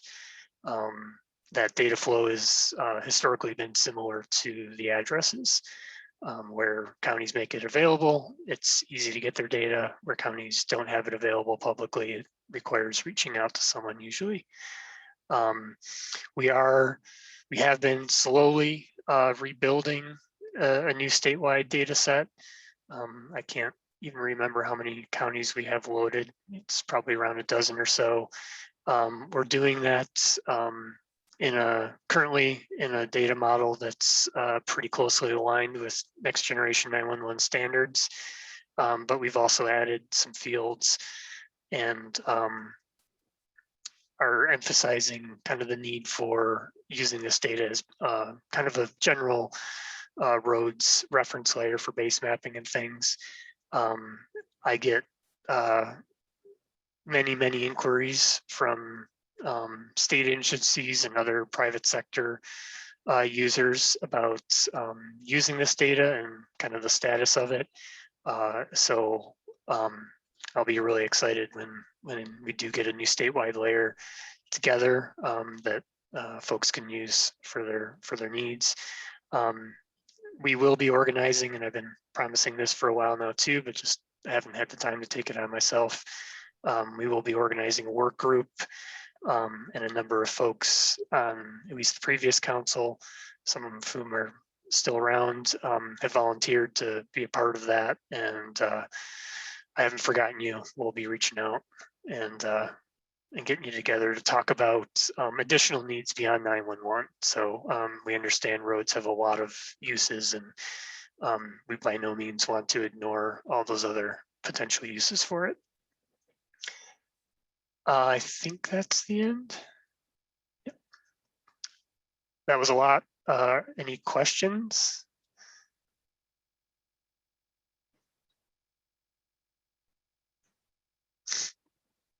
Thanks, Michael. Thank you. Great. Aaron.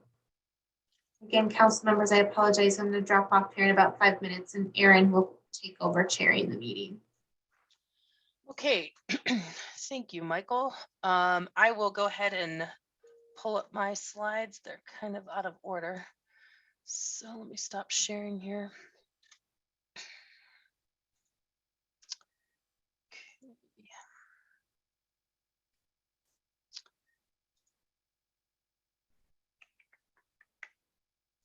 All right.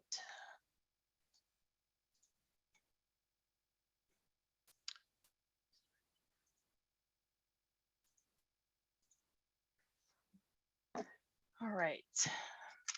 Someone wants to shake their head if they can see MSDI imagery.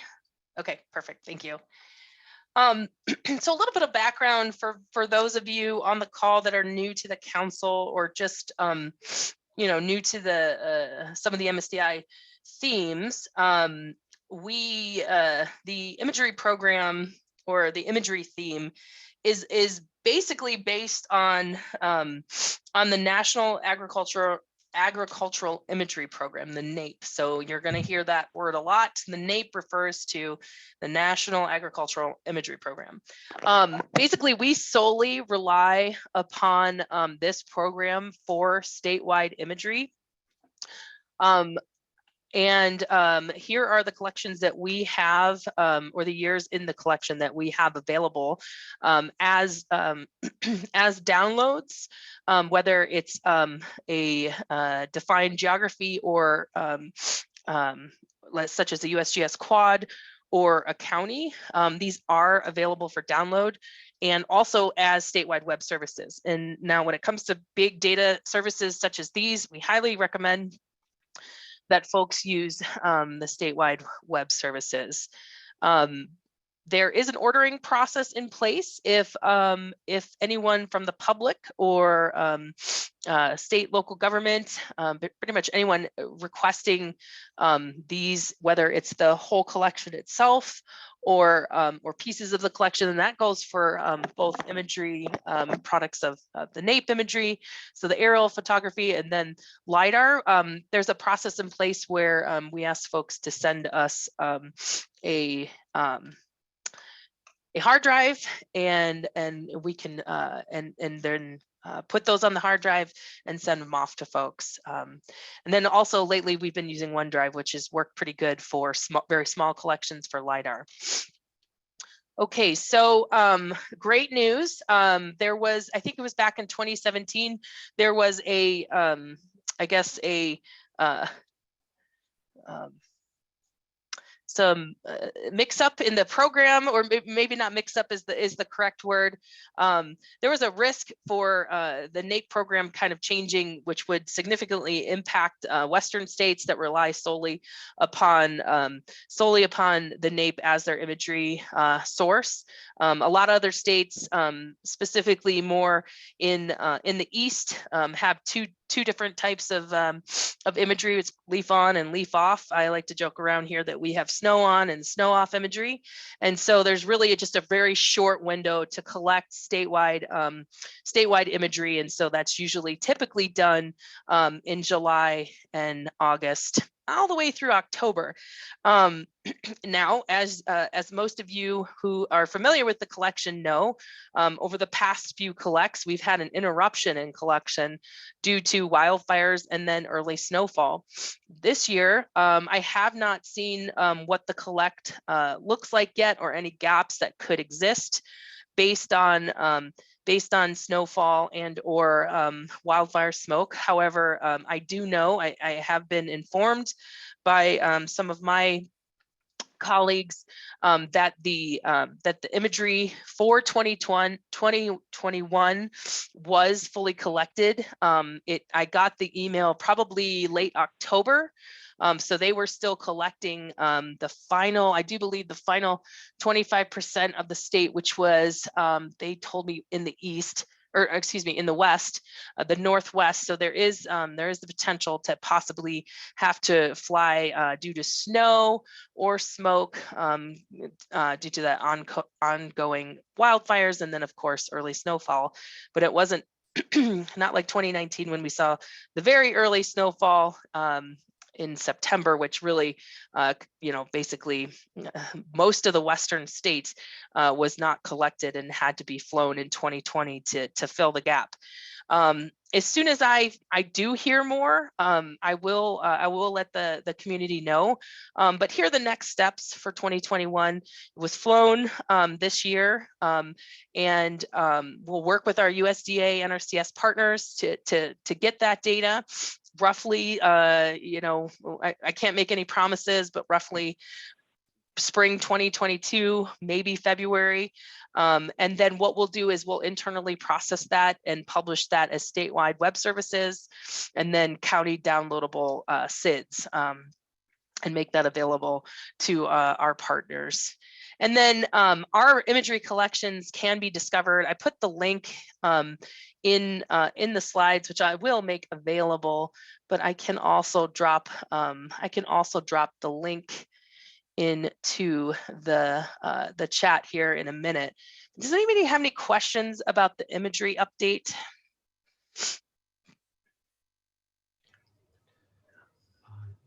No questions for me, Aaron. Thanks for that update. Hey, I just wanted to point out that, I know for us having all that stuff available, particularly those, the USGS, the quarter, the DOQQs, the black and whites that go back to 1990. Those are a lifesaver for us here when we just did a project to do a whole bunch of road updates, county roads that are crossing over DNRC or state lands. There's a big project, big push that we had to get done for here in Lewis and Clark County to show the historical reference of a given road being someplace pre-1997 or pre-1995, and use the DOQQ site off of the state library to download those specific quads as necessary. So that was a great availability right there for us. So I appreciate having that information out there for us. Thank you. We appreciate that. I think that it should be noted that it has been a priority of ours. It just hasn't been accomplished yet to start to, similar to the process with LiDAR, where we started to do an inventory. So an inventory of all the aerial imagery that is available for Montana, and put that into a place where it can be discovered. Right now, we'd have to work to make sure we had the funding to host all any and all data sets. We're not going to be diving into that quite yet, but we do have other collections available, like Eric was saying, and I'm going to put that into the chat now. So if you are interested in looking at some of those collections, they are now linked in the chat. Any questions on imagery or some of the aerial photo collections that we have available? I've got a question, Aaron. Yeah. This is Dan. Does the imagery come compressed in SID format from the program, or does the state do that? Does the state do that compression? We create the SIDs. Any more technical information would have to come from Troy. Okay. Yeah, I don't work on that workflow. Yeah. I was just curious about the SID format, where that comes from. So. Yeah, and I don't think the other individuals on the call right now, but the Esri and NASA came up with a new imagery format for storing imagery in the cloud, and it is, or just a new way to store imagery. It is the MRF, meta raster format. I don't know all the technical ins and outs of that, but we did work with Esri to in our managed services environment to make sure that we did store the data that way. We probably will. So when you're talking about different availability and how it's processed, with 2021, we are kind of on the hook to figure out whether we're going to learn that internal workflow for storing it as an MRF or paying a vendor to do so. Thank you. I think we're on the hook to learn it and understand it internally. Troy, are you still on the line? I didn't know if you wanted to talk any more about processing of imagery.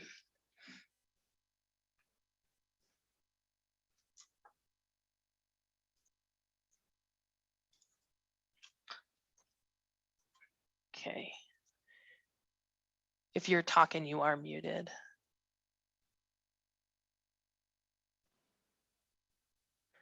Okay, moving on. Sounds like Troy might have stepped away from his machine. I wanted to give the real-time network, and Jenny did mention this at the beginning of the meeting, that I would be giving this under the MSDI updates. So I'm going to give a little bit of a history here.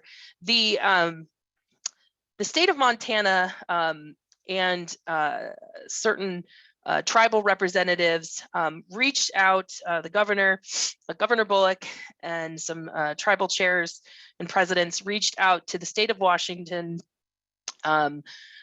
almost 3 years ago to basically ask to be to take on a pilot project and host a pilot project for the state of Montana.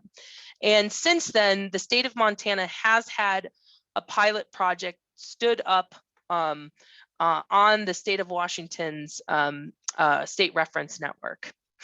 And it was supposed to be less than a 3-year project, but due to COVID and other circumstances, Washington graciously let us stay on the pilot, and we came up with a new plan to migrate off of the Washington State Reference Network. So we have a pretty much a drop dead date of the end of this year, so that would be December 31st, to begin and if not complete that transition off of Washington's servers. So I have been working in collaboration with the Department of Transportation to make sure that we are ready for this migration. The wheels are in place, I would say. The state is working to procure the cloud services and the hardware and software to run the network. And Mike, I don't know if you're on the line, if that has been finalized yet, but I know we were at those final stages. Gavin Schrock, who runs the real-time network, he is the operator. He has been partnering with us. He's a great resource, and he'll be coming to Montana to actually participate in the handoff and the training for our future operator and our backup operators over at MDT. So this will be a partnership with the Department of Transportation and then station owners moving forward. We do have an Rtn Coordinator Operator that has been hired.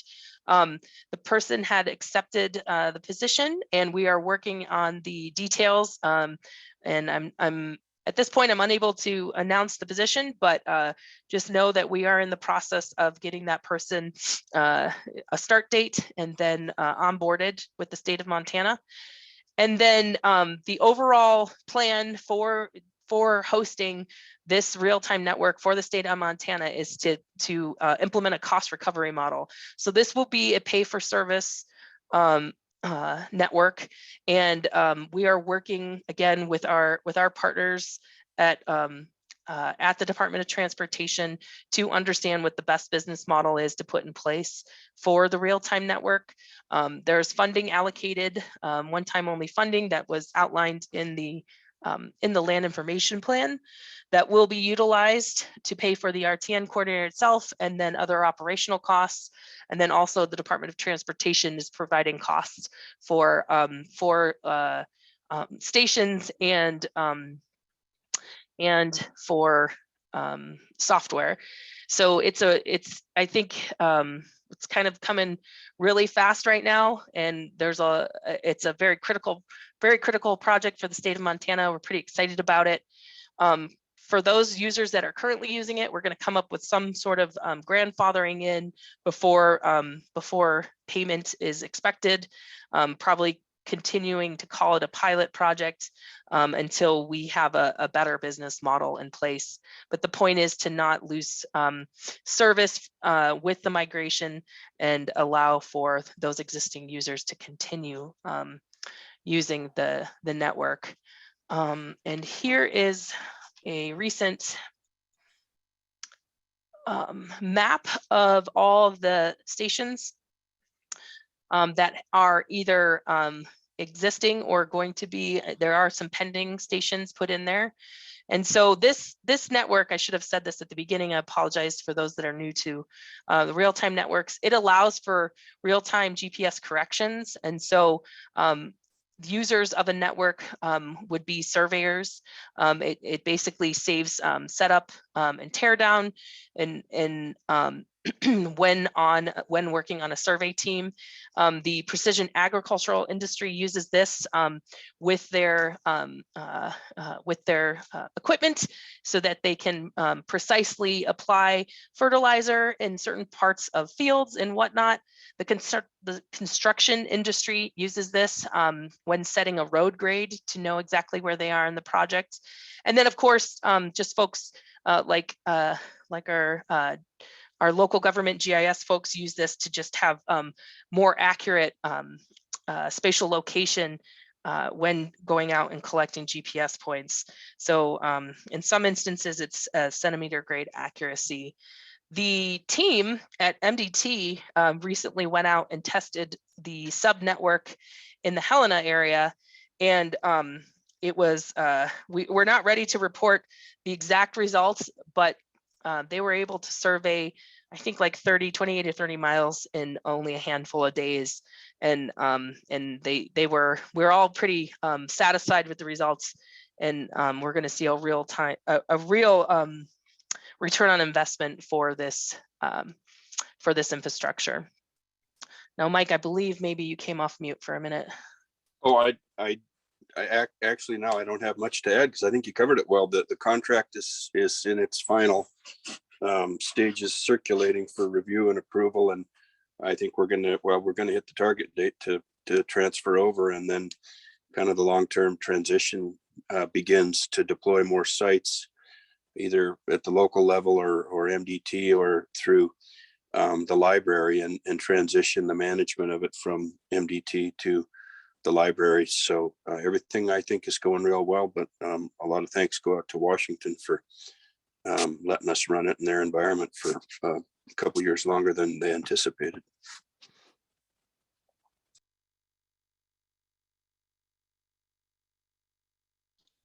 Thanks, Mike. Yeah, they've been wonderful partners, and really appreciative of Gavin Schrock and his team for helping us with this. And it's, like I said, it's been a real eye opener with the amount of return on investment we'll see for state survey crews alone, not only other folks using this service. So Marls, do you want to make an official statement, or would you like to comment on this? Dan has just a question. First of all, obviously we've supported this program since its inception, being a statewide organization with limited funding as best we can, but one of the champions on the tribal side is also a member of our organization, Wally Gladstone, that I think he's probably our biggest contribution. So I'm going to claim Wally. But the question that I have is, the new coordinator, will he or she be a MDT employee or a state library employee? Good question. They will be a state library employee. Gotcha. So the state library will manage the network, and currently the overall broad view is the Department of Transportation will manage the stations and the build out along with partners. That's great. Well, yep. We're very excited. Yeah, yes. yeah. And I did give an update. I think it was in the summer. Dan, I cannot remember the last time I gave the to the Marls board. And we're coming up with a communication plan and reaching out to Marls as a considerable partner, and to discuss high level activities of what we've got going on. But yes, thank you for bringing up Wally. Yeah, Wally Gladstone has been a big proponent of this, and I know he's very excited that we are moving forward with the state real-time network. Okay, any other questions?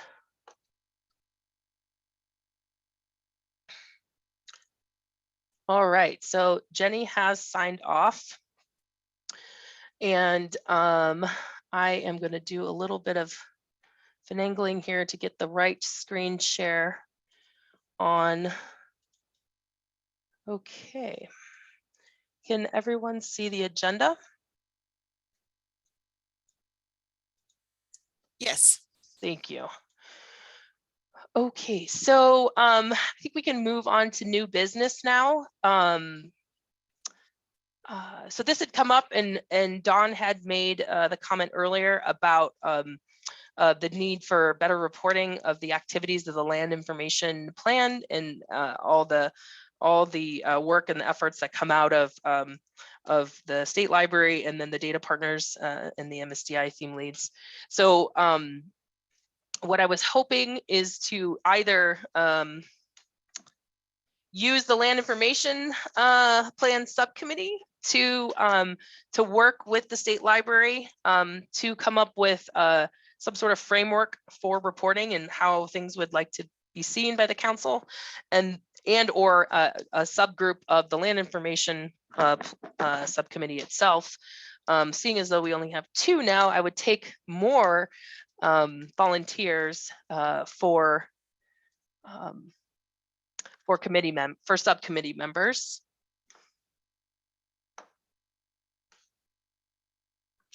And I would also like to just open up the discussion about reporting and some of the things that that the council would like to see as an official report of what's been achieved of the land information plan. Aaron, I'm happy to help out on the reporting piece. I honestly don't have the time to be that involved in the entire land plan subcommittee. Done it several times in the past. Okay, thank you, Dawn. I really appreciate that. Aaron, can I, this is Lee, can I talk to this a little bit more? I wasn't quite prepared earlier. But one thing that I see on here, you have the strategic plan update. Yeah, one thing that is, I think, going to be exciting and maybe a little bit more work in the coming year in terms of the land information plan is evaluating where we're at in terms of the plan and the priorities against the new strategic plan, and how will that that strategic plan inform the land plan, and well, not really vice versa. And so I think it's going to be a really important year to come and participate, and I'd love some help. Awesome, thank you, Lee. And I apologize, I did miss that, the strategic plan update. Basically, we had hoped to have a strategic plan draft available for the council to review the 1st of November. We are behind schedule due to a variety of things, vacations, other personal things, COVID, you name it, it's kind of gotten in the way. I think we're on the right track, though. I really like what's come out of it. And a little bit of a background for those of you who are new to this. We basically hired a nationally known company, AppGeo, for creating geospatial strategic plans. And as a part of this process, we developed a survey that was sent to our stakeholders. That was very, it was bifurcated to address the very technical needs, and then also more policy manager needs. And then after that, we had 2 workshops, one more dedicated towards the technical professional, and then again, the other one, the other workshop being targeting the more manager and policymaker. And then finally, we had identified 10 stakeholder groups, And within those groups, we kind of limited it to 2 to 3 people. We had they had conducted interviews of those groups to try to further narrow down the needs of our stakeholders and our communities. And so Lee has been representing the council quite well, I would say, on the strategic planning process. And then we also have Evan Hammer and Jenny Stapp, myself, Michael Fashaway, and Troy Blanford, and then all representing the MSL on this strategic planning efforts.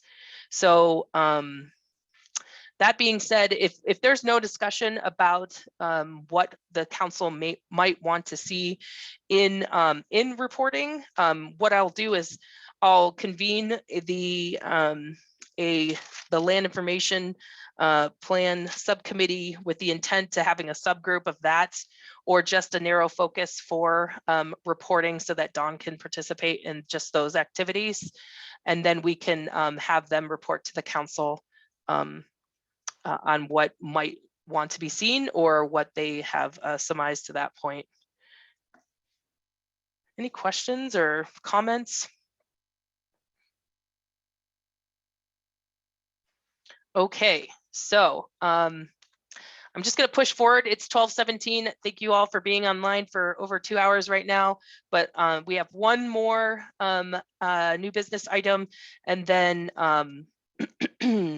after that, we can take public comment and then adjourn. So if everyone is just hang on for a few more minutes. So next up on the agenda is the 2022 council meeting schedule. And there is a memo that was sent to the council and then also available in your materials. I'm pulling that up now. Basically, we have tried to meet quarterly. And sometimes it just doesn't work out because at the beginning of the year it gets a little crazy, and we always try to have a council meeting in conjunction with the MAGIP annual GIS conference. And so that's the MAGIP GIS council, or the MAGIP GIS conference is the first full week of April. And we are looking to hold a probably a shorter meeting as a part of that conference. Although it's we typically have acted on grants during that first meeting of the new year, given that it's only 30 days to review grants. We probably will just go ahead and schedule the May 12th meeting for the purpose of approving MLA grants, and again, keep that one shorter as well. And then we typically have our meeting in June to discuss the priorities of the land information plan and other objectives for the council. And following that, we've got the September meeting where we've started having more of a working session. Again, I will coordinate with the land information plan subcommittee to make sure that that working session still makes sense during this time of year. And then finally, the final meeting of the year is in November. And we are attempting to move back to a Thursday schedule, except for the meeting that will be held in conjunction with Big Sky GeoCon. I do not have that date yet. I'm still working with MAGIP and their conference committee to finalize that. But typically it's on the Tuesday before the conference begins, kind of in that workshop timeframe. So any discussion about the proposed meeting dates? Erin, this is more of a comment or a question. Would it be possible to have these meetings either be a morning 9 to noon or an afternoon, like 1 to 4 meeting, rather than kind of having this mid-morning? And they're just sometimes really hard to schedule in and schedule around. And I think if we were able to shift them that way, especially if we're doing them remotely, that I think would be that would help me. I don't know if it would help anybody else out on the council, but I would imagine so. Yeah, I do believe, I think that's a valid request. Typically they were 10 to 2 or 10 to 3 because we were in person. We wanted to leave time for travel to and from meetings, and then of course having a break for lunch, which we usually did provide. So I think that that's valid. I will speak to Jenny about that. I would prefer the afternoons, but I guess I would leave that. Is there any I guess major requests right now of the council, given that if we do meet in person, we can also change up the time frame, but as it stands now, would anyone prefer morning or afternoon? It doesn't make much difference to me. I would just prefer one block of time, either morning or afternoon. I think that makes sense, but I will say something to Aaron's point about the travel time, and coming from Missoula, I don't want to have to leave town at 6 a.m. or get home at 7. Yeah. So that kind of middle of the day works when we're in person, but certainly when we're doing it in this format, to shift it makes a lot of sense. Yeah, I should have been more clear. That was my intent, was as we're still meeting online and we don't have to accommodate for people traveling from Missoula or Billings or something like that. Yeah. Okay, so I guess as it stands now, I will work with Jenny, and as long as they're virtual, we'll try to choose one half of the day, whether it's morning or evening. And then once we reconvene, hopefully in Missoula, which was going to be a special time anyway, because it's usually in the afternoon, we will readdress the timing situation and probably put it back in the middle of the day. Do I have any motions for accepting? This is an action item for accepting these proposed dates. And I want to be very specific, the council dates. So moved. This is Dan. Thank you, Dan. Do you have a second?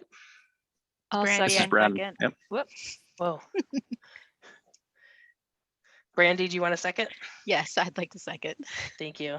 Yeah. All in favor, say aye. Aye. Aye. Aye. Any nays? And any abstentions? Okay. The new meeting dates have been adopted. And Dawn, we will make sure that those get on calendar sooner than later, now that we have those out there. Thank you. Yeah, no problem. Thank you. Okay. If there's no further discussion from the council, I will let there be ask for public comment at this point.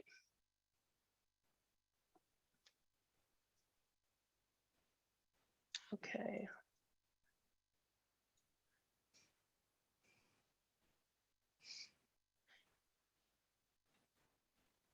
Looks like I'm catching up on the comments in the chat off the scheduled topic. Apologies at the ARPA committee meeting. Okay, let's see if I missed any discussion on mapping effort alongside the ARPA communications broadband project. Adam, we did not go into any type of discussion about the ARPA communications broadband project in today's meeting. And I think that's it. Genevieve, did I miss anything else? Nope, think that's everything. Okay, I don't see any hands raised. Do you, Genevieve? No. Okay, thank you. So last call for public comment. All right, well, I will consider this meeting adjourned. I thank you all for joining us today. I wish you all a very wonderful and happy Thanksgiving, and take care, and we will see you all soon. Saren. Thank you. Thank you. Aaron. Appreciate it. Thanks, Aaron. Bye, everyone.